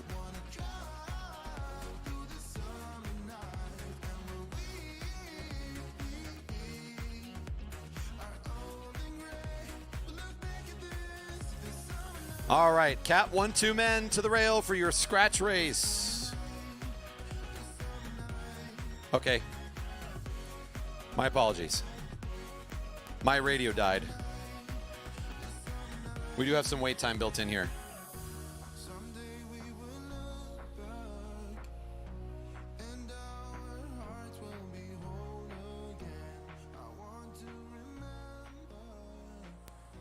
All right, there's a little bit of wait time here as we get ourselves set to go. Heads up for all our fields here. Our scratch race has a $50 premium for every field tonight.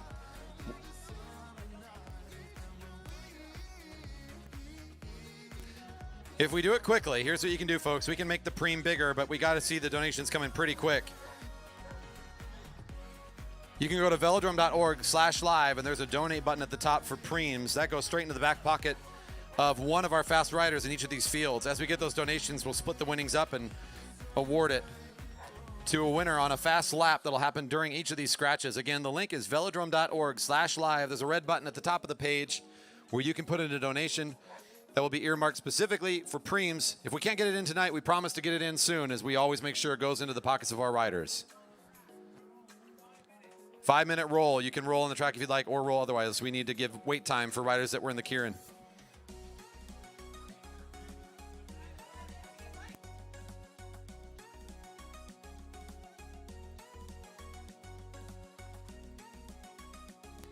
All right, so a bit of a pause here in the action as, again, we need to give some mandatory wait time for athletes in between activities. And sometimes on these very compact programs like this one, we need to add a little extra time. Again, you can go to velodrome.org/live and put in extra cash for some preems tonight that we promise to put in the back pockets of our riders.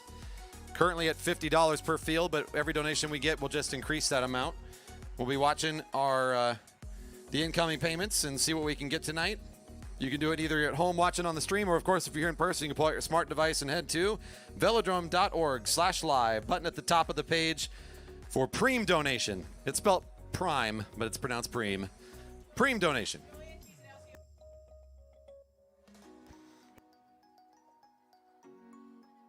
Looks like Joanne Kazanowski already put in $25 to try to increase it. So thanks, Joe, for the donation. We already got one early one from yesterday, knowing that today would be a big preem day.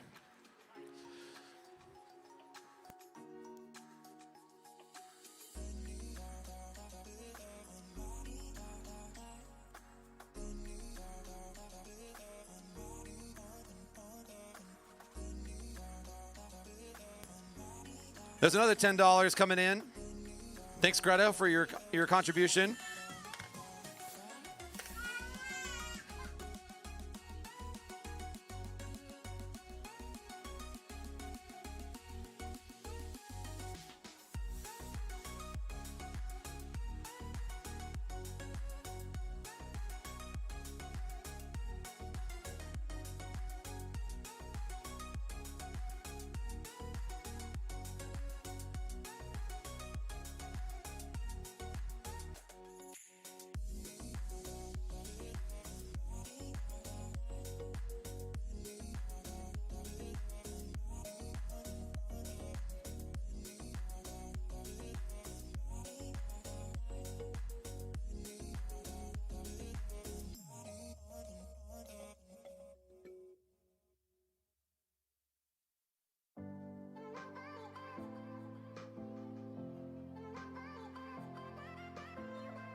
All right, again, we're still in some wait time here. Thanks, folks, for joining us. This has been some good racing tonight. We have a scratch race for everybody coming up here shortly.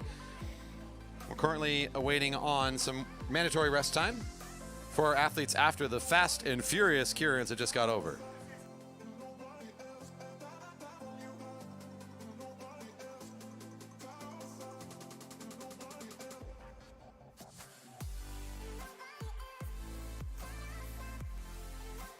Last chance here for us for our current race, at least, to get the preems in. If you have a donation you're waiting to give, velodrome.org/live.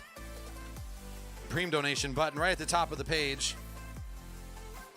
Easiest way to increase the speed on a lap and also give back to our athletes on this evening, our fine athletic community.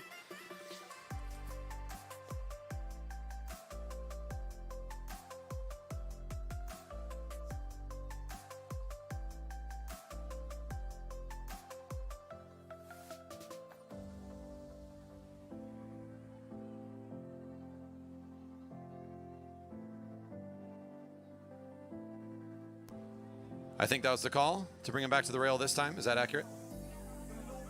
Okay, we'll ring the bell. Got it. Very good. And there's a $100 donation. Are you kidding me? Who did that?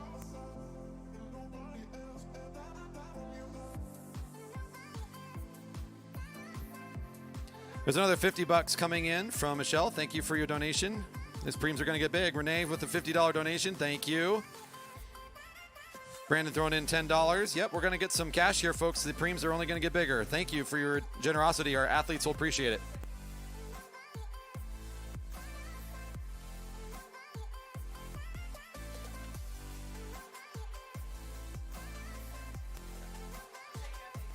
So we're going to go ahead and make this into a preem from the velodrome, and then we got our crowd preem for each of the fields. So the more donations we get, the more we'll be able to give out for that second preem.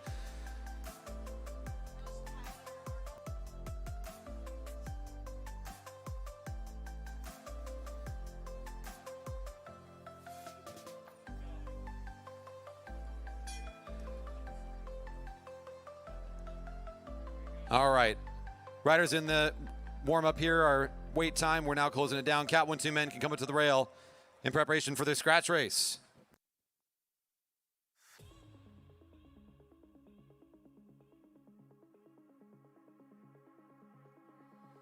Again.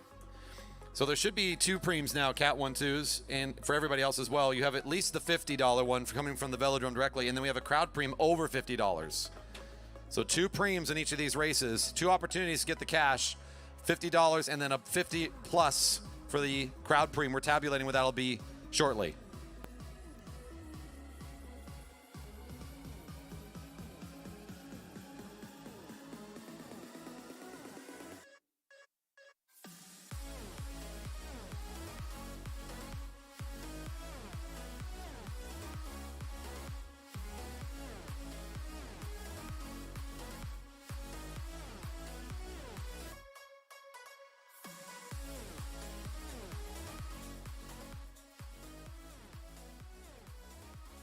And I think Tyler tossed in another $100 as well. So thanks to Tyler for making it a lot bigger. Appreciate that.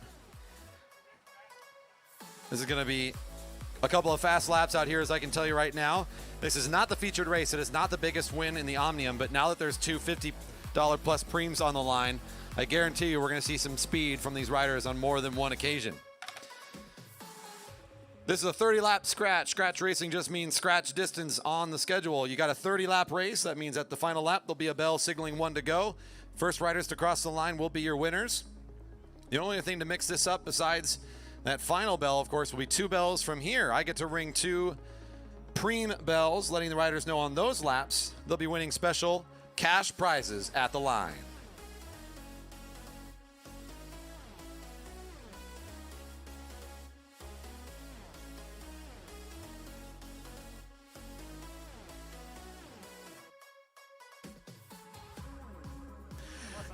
All right, let's take a look here as we get up to speed. We'll watch from Andy Baker's camera for a moment on the stream as he's the rider at the front, the man of the first lap, Andy Baker, number 4. He loves to lead this thing out.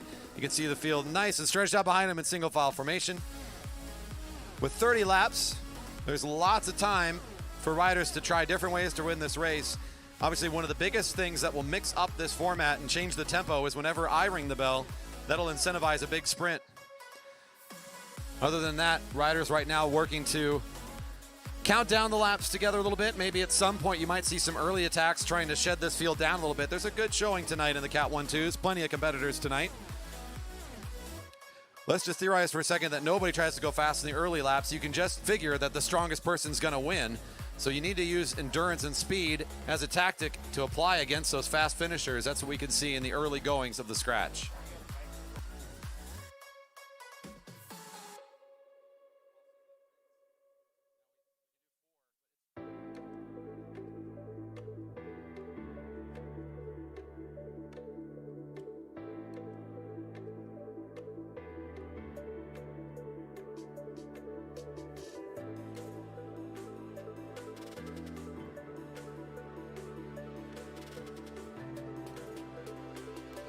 I think we can say pretty safely, thanks in huge part to our always generous community, that our crowd teams are now going to be $75 for each category. So let's go.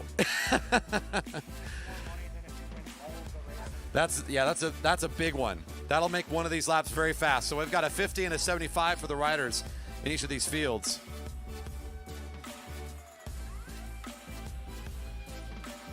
I'll see if I can get the lap counter back up here on the stream for us too. For those out there that are watching on these longer races, it's nice to know how long we have.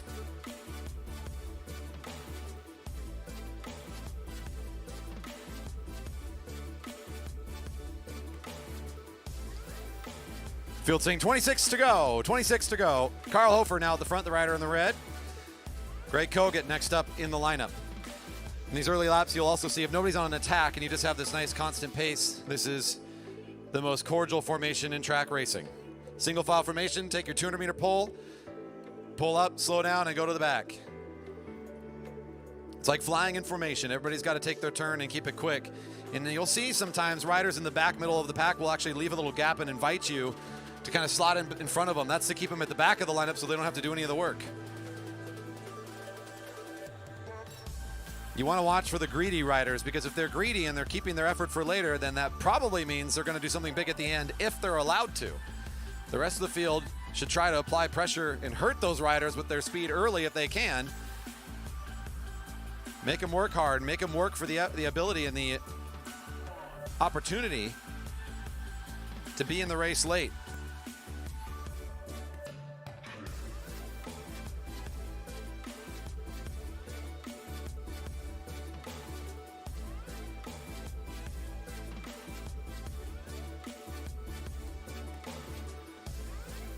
In the early goings, good tempo from the Cat 1-2 men. No bell for me yet, and still plenty more laps to go. They saw 24, they will be saying 23. This is Kenny Williams in the national colors coming to the front. Scott Vincent on his wheel. There's Carl Hofer again. Certainly not one to shy away from effort at the front of the field.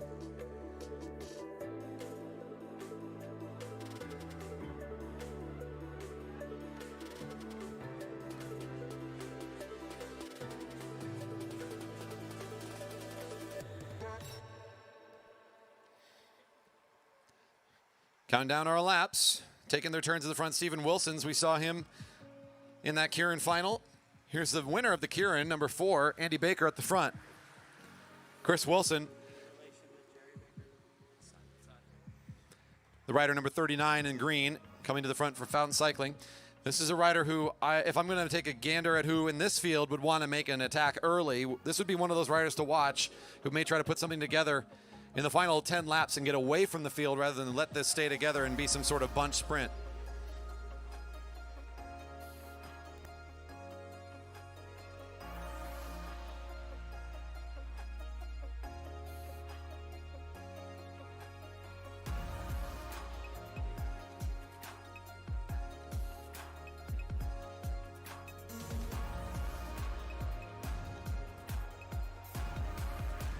That's Vern Cole for the Liquid Velo team in the black and green. Taking his turn at the front. You can see a small snap here in the field as there's a couple riders wanting to not do that work at the back end to keep it together. They'll reassemble themselves quickly. So the field reorganizing at 20 to go.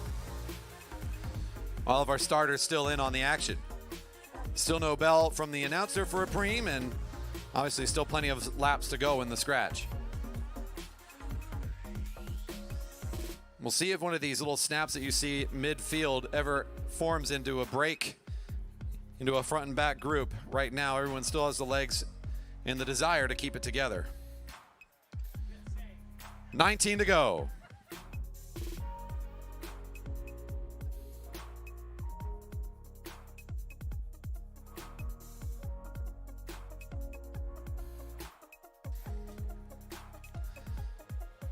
Saw 19 to go a moment ago. That was Mike Robson, the black and the white that came up and out of the lane at the front. Brando Russell, another rider to watch of the Found Cycling team. We saw how he rode in his qualifier in the Keirins. He's able to ride out of the field very quick.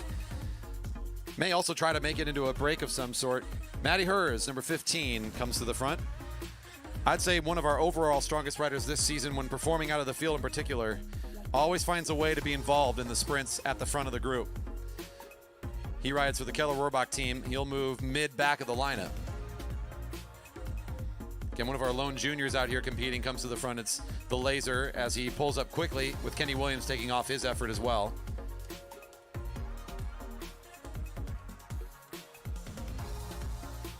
Ludo Max for Beat Cycling, 17 to go. Very consistent here in the early goings. I can tell you for sure when they started this race, there's riders out there that are gunning for nothing else but these preems. Why not? I think as I'm getting confirmation from race site manager Eric, it's more money than you win for winning the day anyway, so you might as well. Good earnings on the preems tonight. 16 to go. Wilson at the front. Chris Wilson, number 39. Your Keirin winner again, number 4, comes to the front one more time.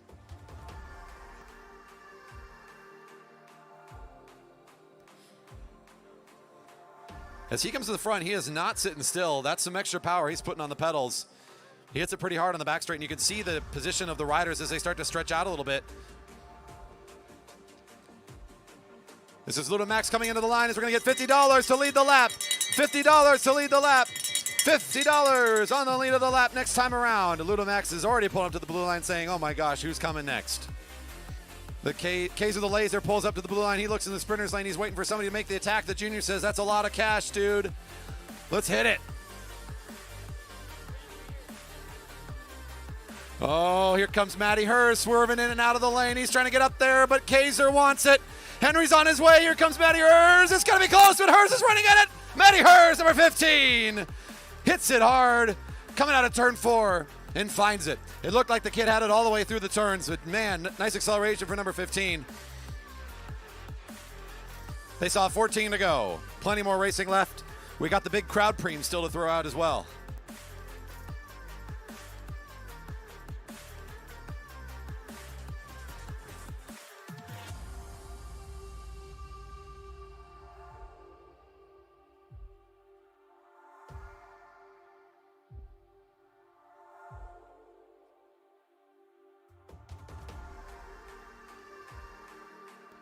Sounds like we're up to $100 for the crowd preem. It just keeps going. So I got an even bigger one coming up now. It's $100 for the crowd preem for each category. Now I just need to open up a donation thing for my vacation to Hawaii. I don't think that'll work as well. At 12 to go. Steven Wilson's number 25 on the front. After the big sprint for the cash, you can see for the first time in the race that there's almost 2 lineups as riders have slowed down a little bit on their efforts at the front, resulting in a little bit more bunching and a little bit more grouping up.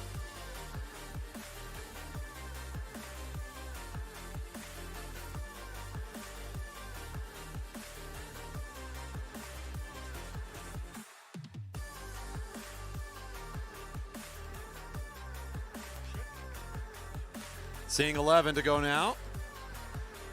There's the bitter one, number 44. Gritting his teeth at Matty every time he sees him now.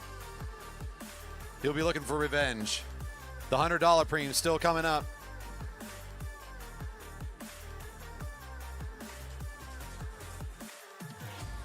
I see you, Nolan Adams, if you're still watching. Thanks for the shout out.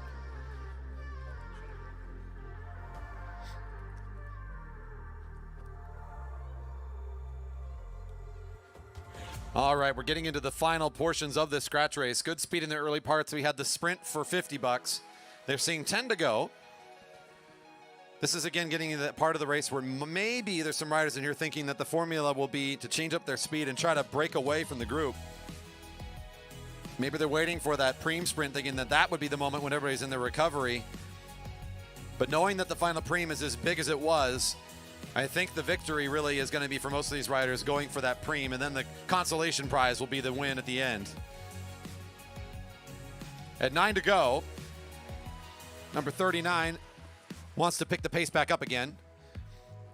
They look around and they're in assessment mode. They're trying to see how fast the field wants to go with them. If you look back and don't see much there, you may keep going, dial it up another notch and see if you can break this thing apart.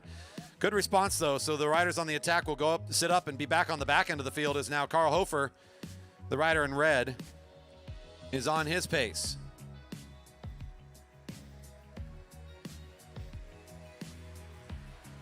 Eight to go.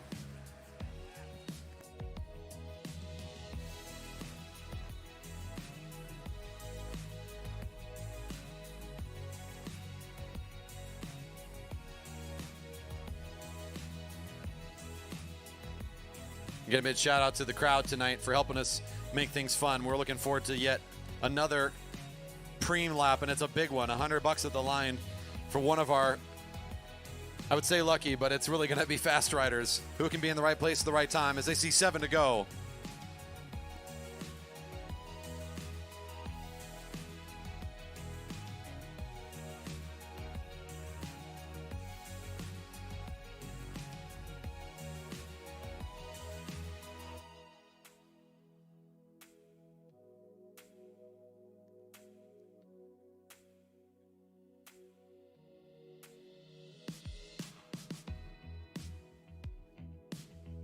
Six to go.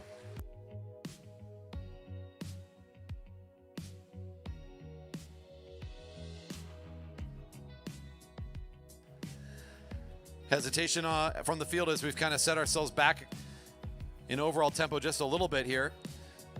Still cruising at a good speed from the field. Chris Wilson coming to the front as Henry Kaiser's there, and we're going to grab the belt for $100 to lead the lap. It's the crowd preem at 5 to go. 5 to go. $100 on the lap for the field. Look who's at the front again. That's a good place to be for the kid one more time. Can he get the big payout? He's like, no Matty Hers, right? Is he around? Dang it. All right, I'll go. He's not even going to be contested here. Chris Wilson thought he might have it. The laser. Straight into the college fund. $100 for the kid. 4 to go.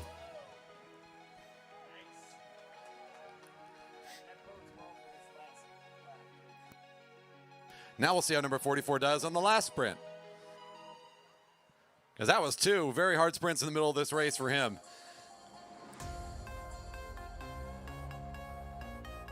And here's one of those riders I've mentioned a few times that wants to go before the final bell is ringing to win a race. He looks between the legs to see what the response is. He sees Andy Baker staring him down. Stephen Wilson pulls up to the right. Andy Baker now at the lead spot. He sees a chasing group of riders. He's now aiming for the win tonight. He picked up the victory on the Keirin, so I think number 4 wants to win this scratch too. So he's playing it conservative, keeping it kind of close to the belt as everybody goes and makes their move. He did enough to catch the attack from Wilson's, but as soon as he got it, what did he do? He abandons and finds a wheel and relaxes again, hoping somebody else might be able to go catch this one. The attack is coming back again from Wilson's. He's got a lot more tempo to give. Stephen Wilson's 2 to go. Kenny Williams, number 2. Keeping his eye around. He sees again the response is there. Williams will come on up. Wilson's negotiates his way back down the sprinter's lane. He hasn't dropped the field though. They're all right there ready to go. In fact, as they catch, they start to fan out. Having caught him pretty quickly, he'll move up above the blue line.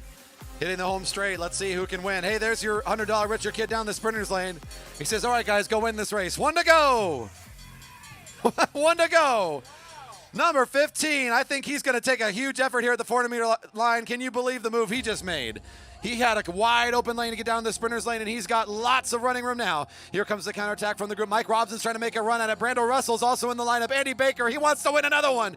Here they come into the home straight. It's still Robson. I don't think they can catch him. Matty Hers will get it. Mike Robson coming in hot, wasn't able to get there in time. The rider with the black and white almost there. Brando Russell for third, and Andy Baker is wearing number 4. He'll get 4th place.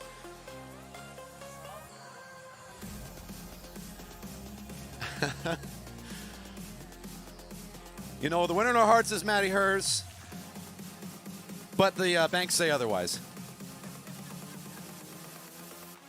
Congrats to Kaiser and Hers tonight. Hers also picking up some cash and the win tonight. That's a good race for him. Fantastic effort for everyone here tonight in the Cat 1-2 men's scratch race. Coming up next, the women for their scratch race with Preems.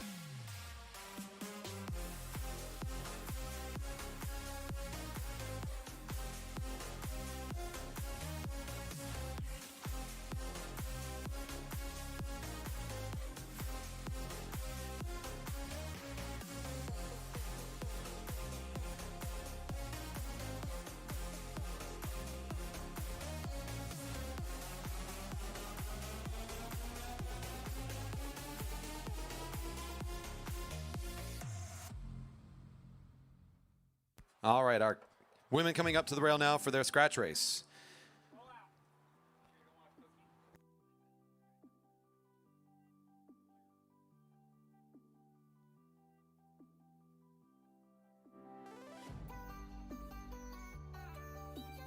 Our women also going out for a scratch race with Preem. The laps is 15. I got 2 bells from the announcer stand again for 1,500. On deck, the Cat 4 men for their scratch race.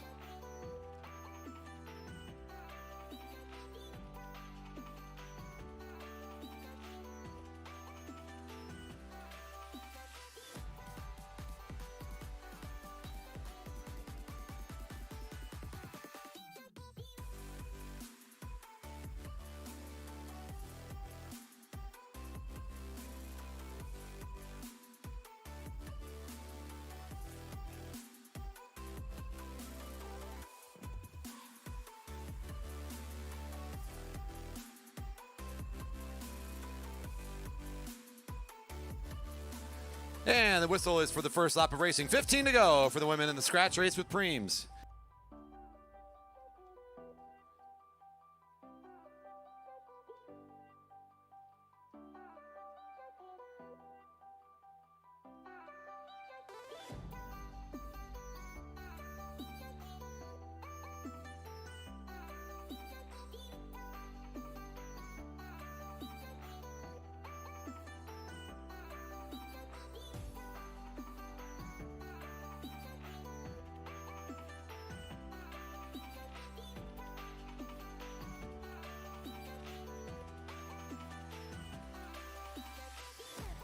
$14 to go, and that's Annette Williams on the lead of the lap. 102, right behind her, Danny Scoville. Again, we got quite a few juniors in this group. You can tell them usually most of our fields have Jerry Baker Jr. team riders, so black and blue is generally one of our younger competitors. There's one of them, Scoville at the front. 2 opportunities for extra cash in this race. First one we did in the last race, you saw the $50 coming from the Velodrome. The crowd has raised enough cash for us to throw out $100 on the lap. So our crowd Preem also going to be one of the dynamic elements here in the scratch for the women. This is Amar Edwards now in the home straight at the lead of the field. Lucy Clymer-Kennedy, the next rider in the group. Now seeing 13 to go.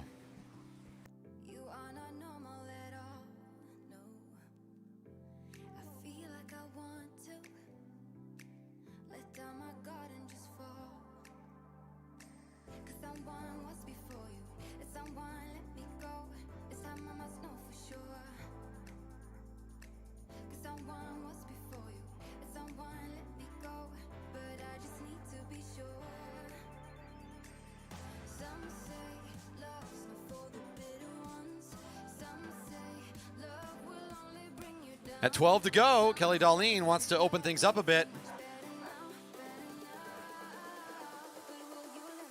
Another one of our improving juniors. She's had one heck of a successful campaign in 2021, going to nationals and now a time trialist national champion for her age group.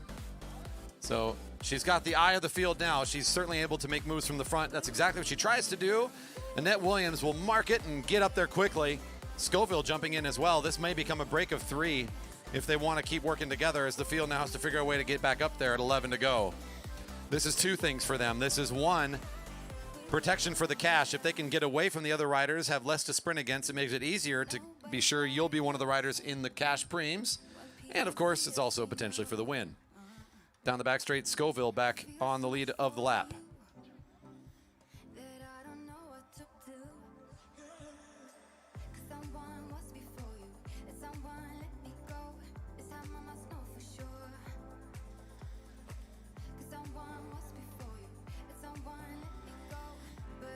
Ten to go. A lot of the riders coming together. See a couple jumping up as both Heather Nielsen and now Amara Edwards making it into what is now the field at the front of this race. This might give an opportunity for another one of our juniors to make it back up, as Lucy Gilchrist is awfully close to the field. They sit above the blue line in hesitation after the chase on Kelly Darlene's attack, and then bringing it all back together one rider at a time. They've lost the acceleration as they sit above the blue line. Heather Nielsen, though, will start it back up again as she jumps down into the sprinter's lane. And I got $50 to lead the lap at 9 to go. $50 to lead the lap at 9 to go. One of our big payouts, not the biggest one. We'll see who wants to take the bait on this earlier cash preem.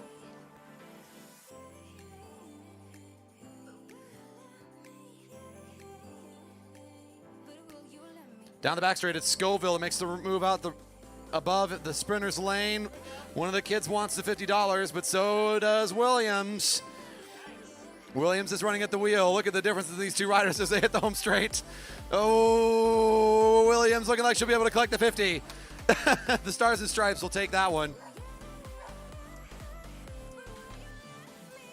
Scoville awfully close again. Strongest racer in this season and in this field all season long has been Williams. She shows it again, and she shows why.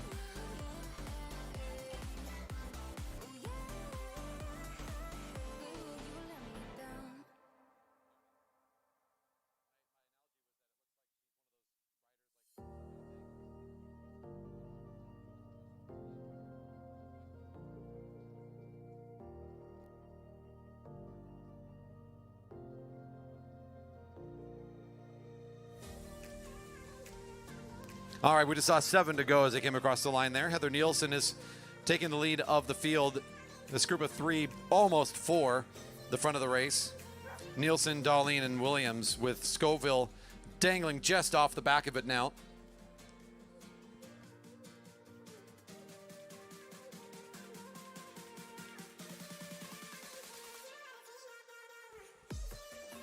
Six to go now for the women. That's Darlene again on the front of the field.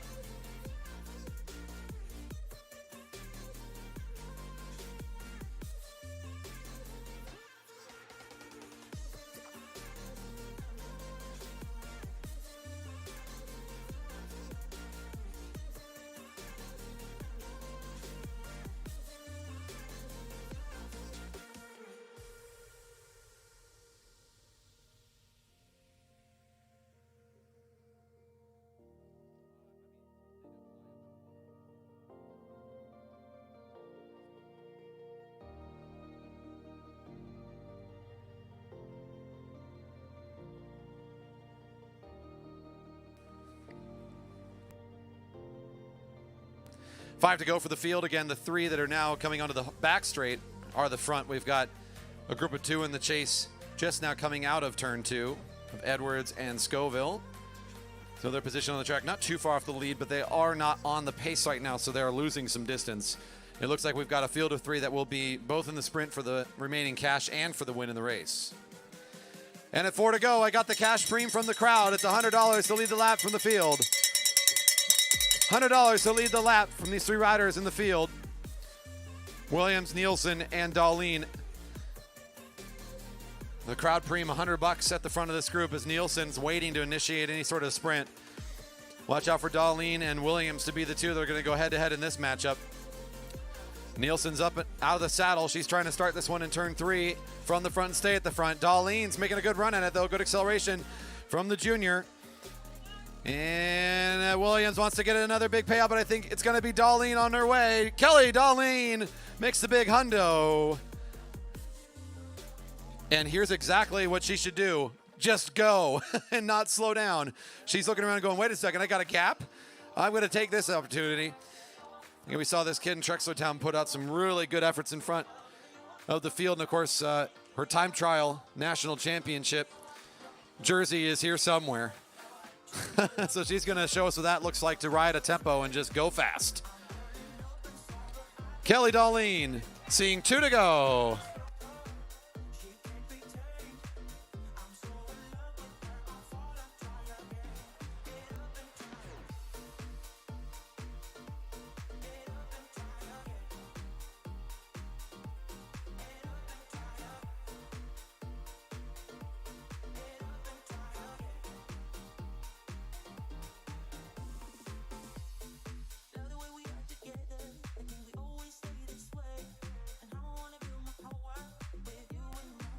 And here's Darlene coming on the home straight. 1 to go. 1 to go for Kelly off the front of the field. $100 richer and in the perfect position to finish this race. She's got the big cash in the back pocket and just 2 riders in the pursuit. But they've got, I'd say, about 50 meters of distance still to cover. And as you look at the position down the back straight, it will be indeed Kelly Darlene with too big of an advantage to overtake. Cat for Men are set to start next for your scratch with Preems. Good sprint for second place coming up as Nielsen and Williams will challenge each other.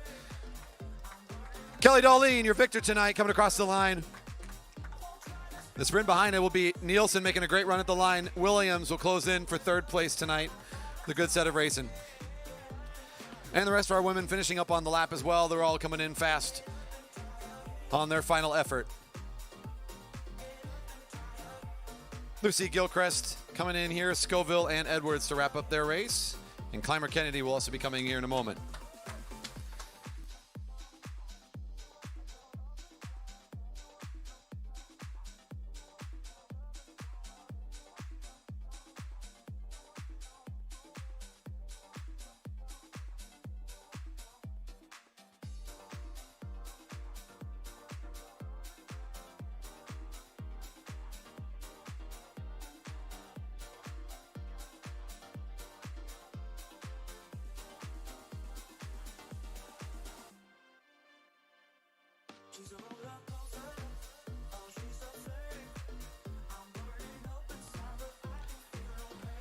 This is the Cat 4 men coming up for their scratch race with Preems.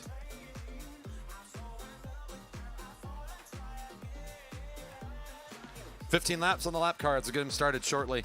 On deck, our final race tonight. We're already almost into our last race. The Cat 3 men coming up after this will be our final race and contest, a 25-lap scratch race on deck. Brandon Clark cheering out for Kelly, saying hitting the turbo button. Yeah, when she had all the running room she needed, she knew how to close down that race.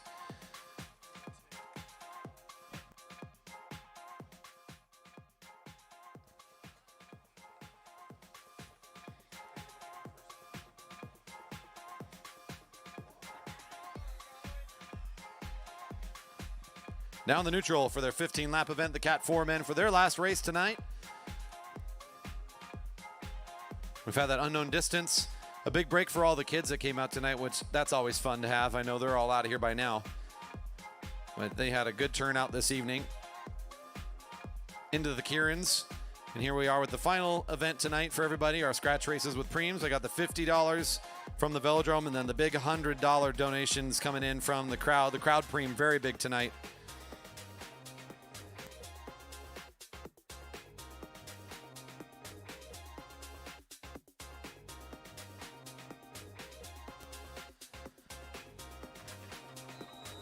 And the whistle sounded for our riders to get their first lap going.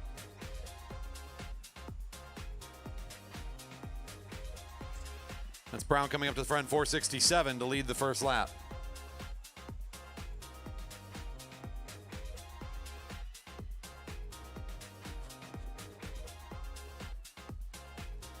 If you're still out there enjoying the stream, don't forget to leave a thumbs up. We appreciate it. It helps us in the videos get more views. Shares are really helpful for us too. Get on social media and share the video with friends and family. They'll be posted on our YouTube channel later for you to see as well. Most importantly, as we try to gain more followers and a little bit more clout on the online space, a subscription is always helpful. We appreciate your support. Leave a comment for our riders as well, as I try to read them as much as I can, particularly on the YouTube channel. Thank you for being online with us and enjoying today's stream. This is our weekly Friday night racing program that we stream every week during the racing season starting at 7 o'clock. Of course, we are coming close to the end of our season. I can't believe that it didn't feel like just yesterday that we welcomed track racing back after having an entire season gone. Track racing back in 2021. We were so excited to get started, and already we're starting to close down shop piece by piece as we're into the final few weeks of racing.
All right, 12 to go is what they saw last. They'll be soon seeing 11 to go.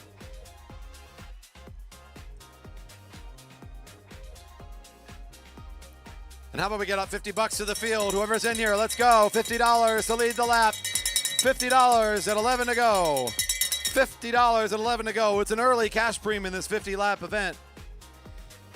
As soon as that bell started moving, I saw JC Pyle making the biggest. One of the juniors with that neon color helmet, he makes a big move to the front. He's on the wheel of Aaron Rabinowitz, who also wants the 50. It'll be 4 riders at the front coming through turn 3. The junior's still on it, his Pyle's still close. This is good motivation, lots of cash at the line. Rabinowitz looking a little bit too strong though. Good run up from the outside. It looks like Lynch coming in. Andy Lynch, number 460. There's Rabinowitz all the way, and then we got that last minute acceleration. We've seen a lot of that tonight with riders that look like they have it coming in the home straight, and you got to keep your eyes in the middle, back of the field, and the movement coming up. In that sprint, it was those 4 riders at the front. Lynch just made the move at the right time. He'll sit up to the blue line and reset himself. Time to gather your energy before the next effort comes. This did cause a bit of a break, though. Sitting up high allows that to come together, potentially. Those riders seeing 9 to go as they cross the line.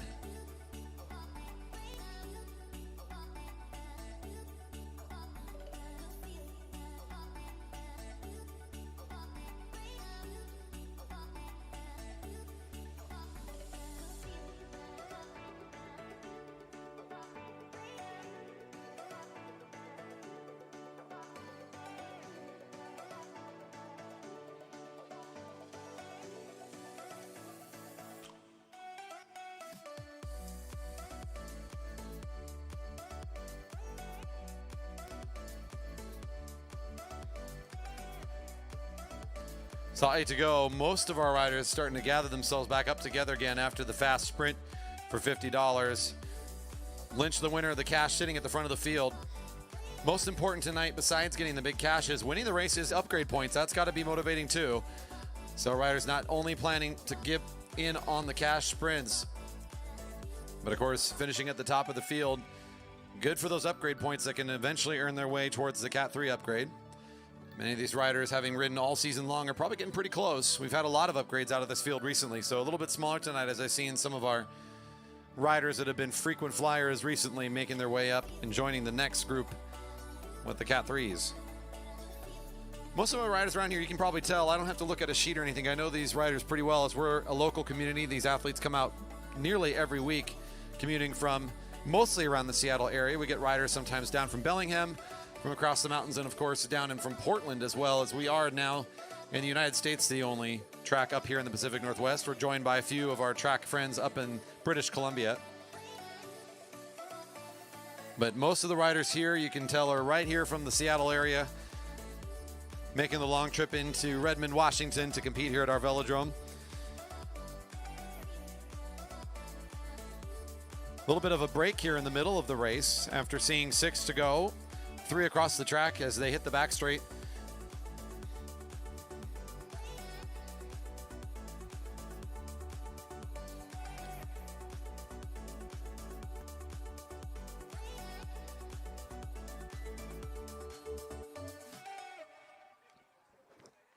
Five to go. Lynch at the front.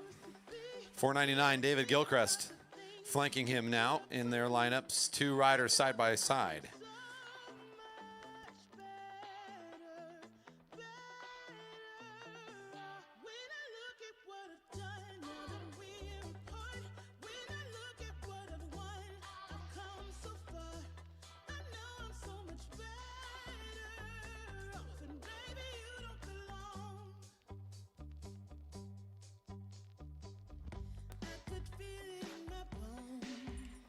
Four to go.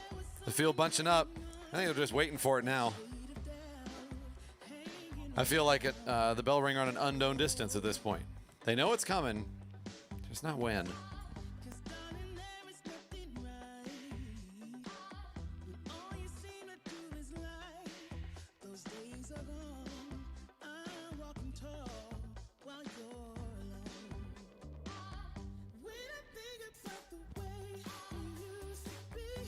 All right, the Cat 4 men wrapping things up here shortly in their final race tonight.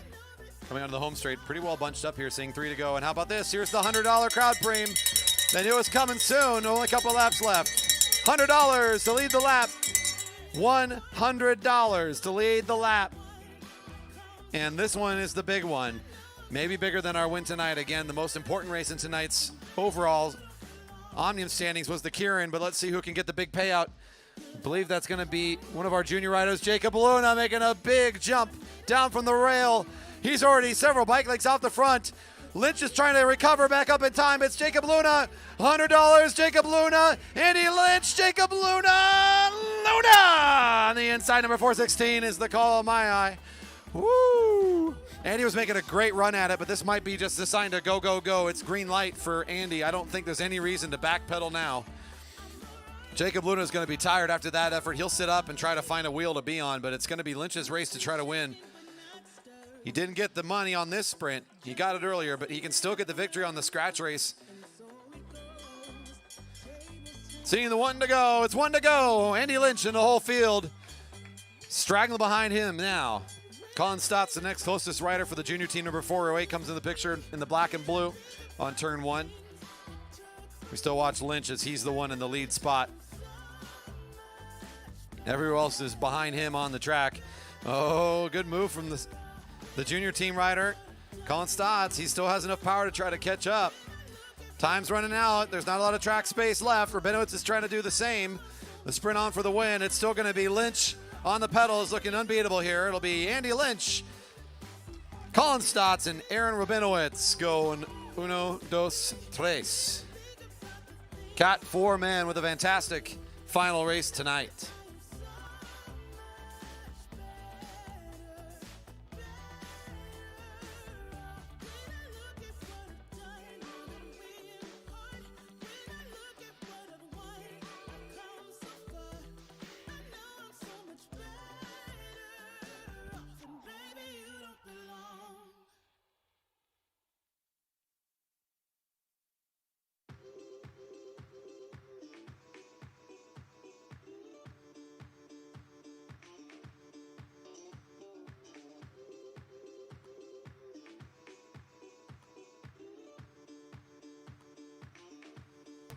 Our final contest for the evening. This is the Cat 3 men for a 25-lap scratch race with preems. A $50 and $100 to come from the announcing stand.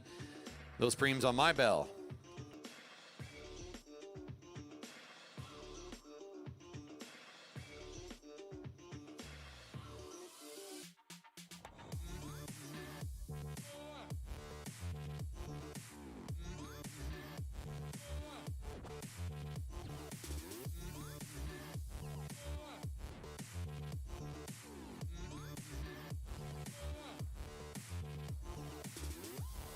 And they're off for their neutral. We'll get them started out turn 4 in this final race tonight. Fun racing this evening, especially thankful for our crowd once again for helping make those big crowd preems, and fun to watch what the riders are going to do for that, as a couple of our juniors feeling pretty fortunate for those big preems to go race for, as well as our adults. It's bigger winnings than they'd get on a normal night, so it's been fun to host that tonight.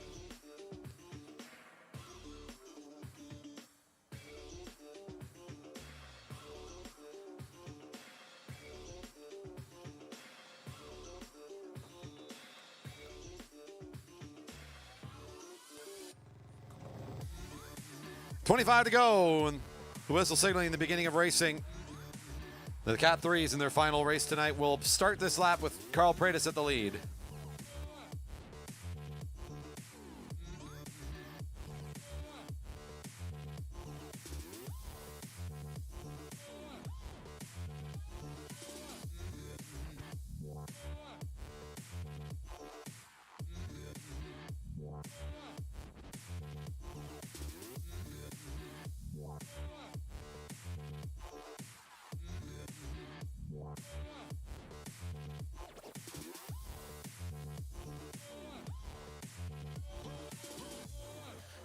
.24 to go. Oh, nice early move here from the rider in black and orange as Ben Flom will come flying up to the front to get this thing moving.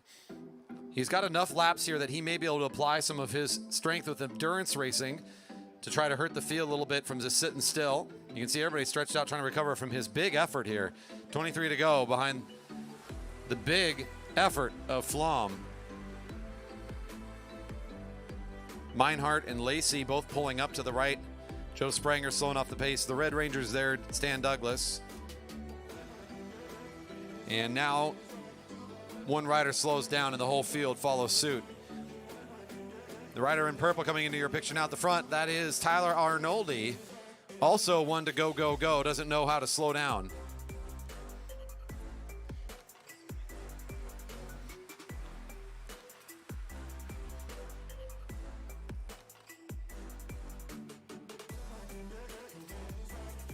The cycling world's been abuzz with Tyler's coach actually breaking a world record in the 4K just this past week. 4-kilometer time trial. So kind of a big deal. I think, you know, anytime you see a world record broken, yes, it's down at the track of world records being broken in Mexico, but at altitude, nonetheless, the speed was incredible. So pretty exciting to see that. At 21 laps remaining, our field all together again. Couple attacks from two riders as both Flom and Arnoldi have worked to accelerate the field. Everybody's been just fine trying to catch on to that quickly. Kit Colbert and David Bryan have been sneaking away from the field. Now Kit Colbert is continuing to roll forward a bit. David Bryan says, okay, let's make an effort out of this. The field calculating and not yet respecting Colbert's attack, nor David Bryan's. This is giving them a little bit of room at 20 laps remaining. These two looking back and seeing a bit of an opening. 20 to go.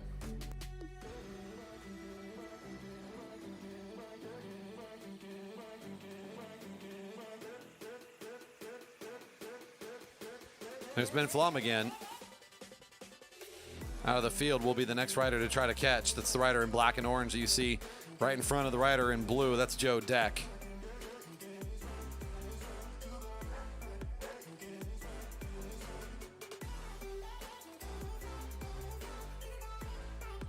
The chase starting to close that gap down nicely, as you can see the rider in white at the front. The gap behind him, now the rider in dark blue, looking like it's starting to shrink down. Looking around to see that Kit's already abandoned, so will David Bryan. In the field, all right in tow.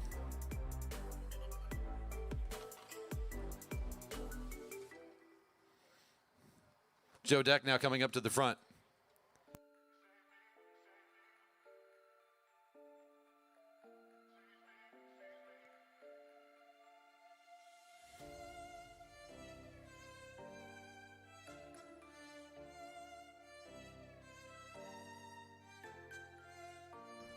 At 18 to go, the field too wide and somewhat recovering at this point, and not for too long, as once again Meinhardt for Audi Racing pushing the pedals a bit harder. He brings with him Gilchrist, who'll Looks like he's going to try to stay on pace for just a moment. No, he'll pull up as well. Group of 7 at the front. They found themselves with this small break now at 17 to go.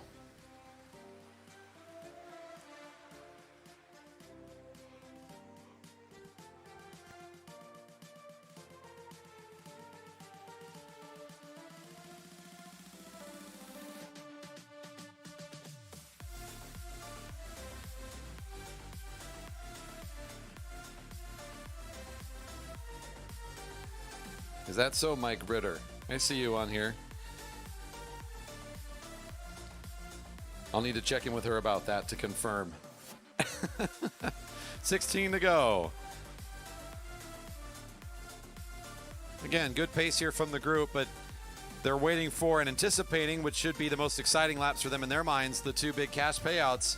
$100 on the crowd premium, the $50 from the velodrome. Still ahead for this field. They saw 16 to go. So just about 10 laps completed as they come onto the home straight. Itai Malakoff at the front. Tyrell Lacey on his wheel. 15 laps remain.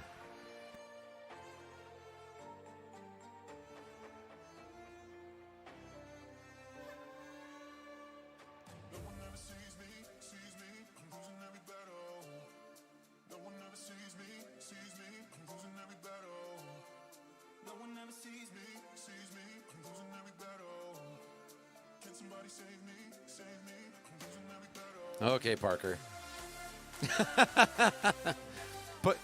Yeah, you almost had it in there. Put Parker on the camera for a second.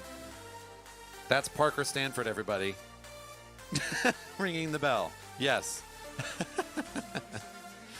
We see you on there. Very cute. And he's doing a great job tonight, too, I must say.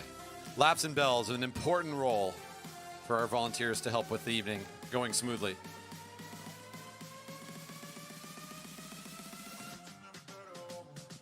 Ryan Meinhardt back on the front at 13 to go. 3:36 at the lead. 3:20 about to be there now as Austin Hildreth takes the lead spot.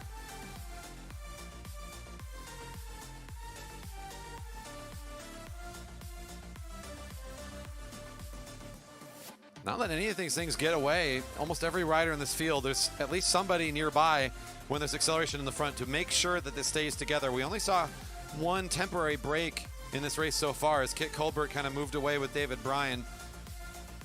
They eventually decided to go catch that. Every other move has been pretty closely watched. Arnoldi reaccelerating temporarily, number 351.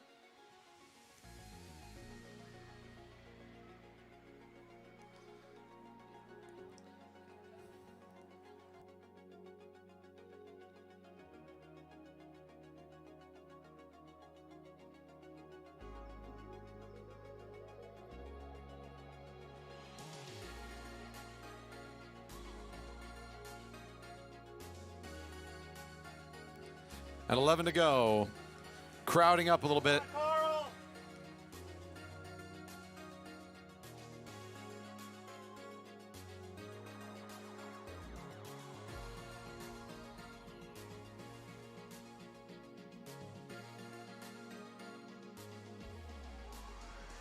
Ben Flaw making another move here as the field watching him accelerate the blue line. Kit Colbert matching the pace. And he knew something was up because I got $100 to lead the lap at 10 to go. This is the crowd preem, $100 to lead this lap.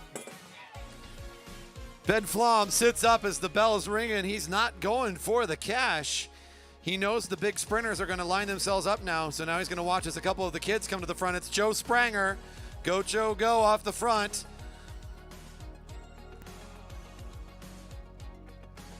Itai Malakoff has found the wheel. It's Malakoff and Spranger. Malakoff and Spranger. It'll be Spranger. All threes for the big cash. The crowd preem going to yet another kid. May this be a lesson to you young people out there. You can make many weeks of allowances in one night of racing at Friday nights.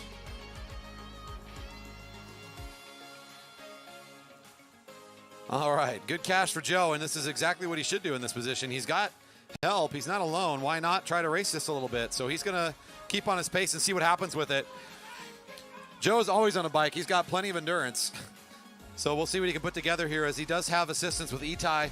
The two of them can take their turns and see what they can get out of this for the next couple of laps. There's still a $50 preem and the win of the race between now and the end of this thing for them to be concerned about. Ben Flom got off of the lead quickly as the $100 preem was engaged, but he's now starting to bring the field a little bit more towards our leaders.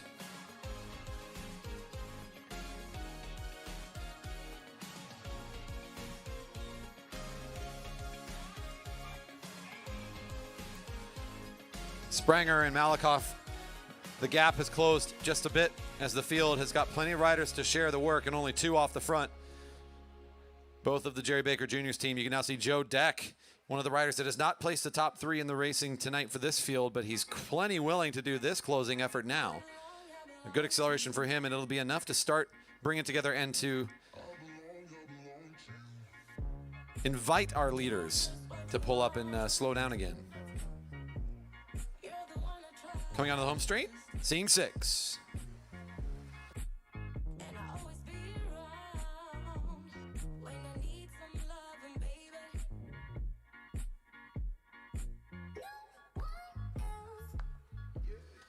Six to go as they come across the line a moment ago. Our field heading into turn 3. A couple riders off the pace, but most of our riders still in on the field from the starting group. And hitting the home straight, we got another bell for $50 to lead the lap at 5 to go. $50 to lead the lap at 5 to go. $50 to lead this lap.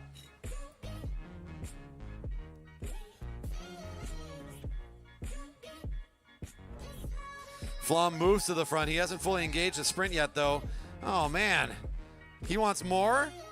Can he get more? There's not even anybody sprinting against him. Just send the $50 to him now. Joe Spranger for 50 more bucks. Oh, man. Now what? At 4 to go, what is he going to do? Sit up. Okay. He's like, I don't care anymore. Don't care. Go down a lap. Don't care. No, he won't do that. He'll get on the wheel. He'll be okay. 4 laps remain. My goodness. That didn't even look like anybody wanted to beat him. He just saw his acceleration and said, yeah, nope, it's done. So now we just come down to a few short laps remaining to get us to the final bell.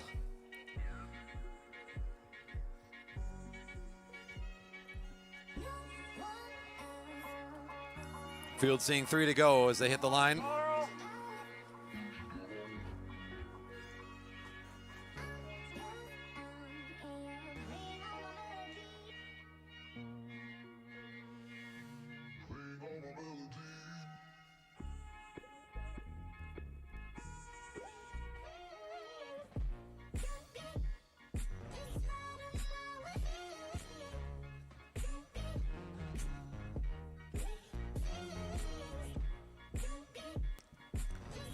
All right, let's see how this one ends. Our final couple laps of racing tonight. Getting set to go. At 2 to go, it's Carl Pratis at the front, number 333, the rich kid, Joe Spranger. I think he'll be getting the snacks for the Jerry Baker Jr.'s next time they're out and about, let me tell you. Down the back straight, it's Ben Flom making the move early. He does not want to wait for that bell. Starting to string this thing out as they come sweeping around the corner and onto the home straight. The rider in orange has got the lead spot. Bell's ringing for 1 to go. 1 to go. Itai Malakoff in a good spot. Tyro Lacey, the rider in the third wheel. Right behind them is Ryan Meinhardt in red. The middle of the field has a couple riders that we saw in the Keirin. Their ability to finish is impressive. One of them now will be at the front is Carl Pratis. In comes the other. Austin Hildreth starting to accelerate as well. Carl Pratis exit now coming into lead. He will likely take the sprinter's lane. It's going to be Hildreth and Carl Pratis side by side. Hildreth, Pratis, and Meinhardt. It'll be Meinhardt second across the line. Hildreth will be our winner. I think Carl Pratis will still hold on for third. There's your top 3.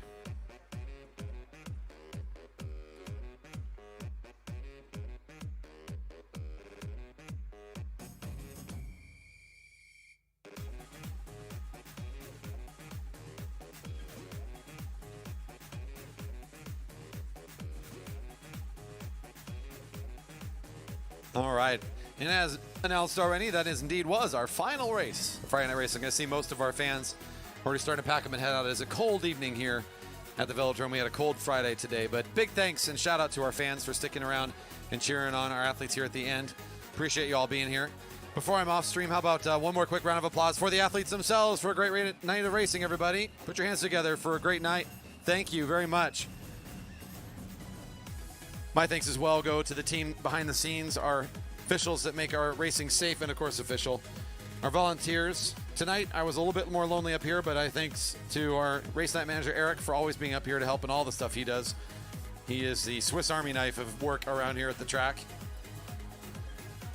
And finally, thanks for you online that are still sticking around and watching. We appreciate you being here with us. We'll be back for more racing next week. We are near the end of our season, but we still got more fun stuff up ahead of us.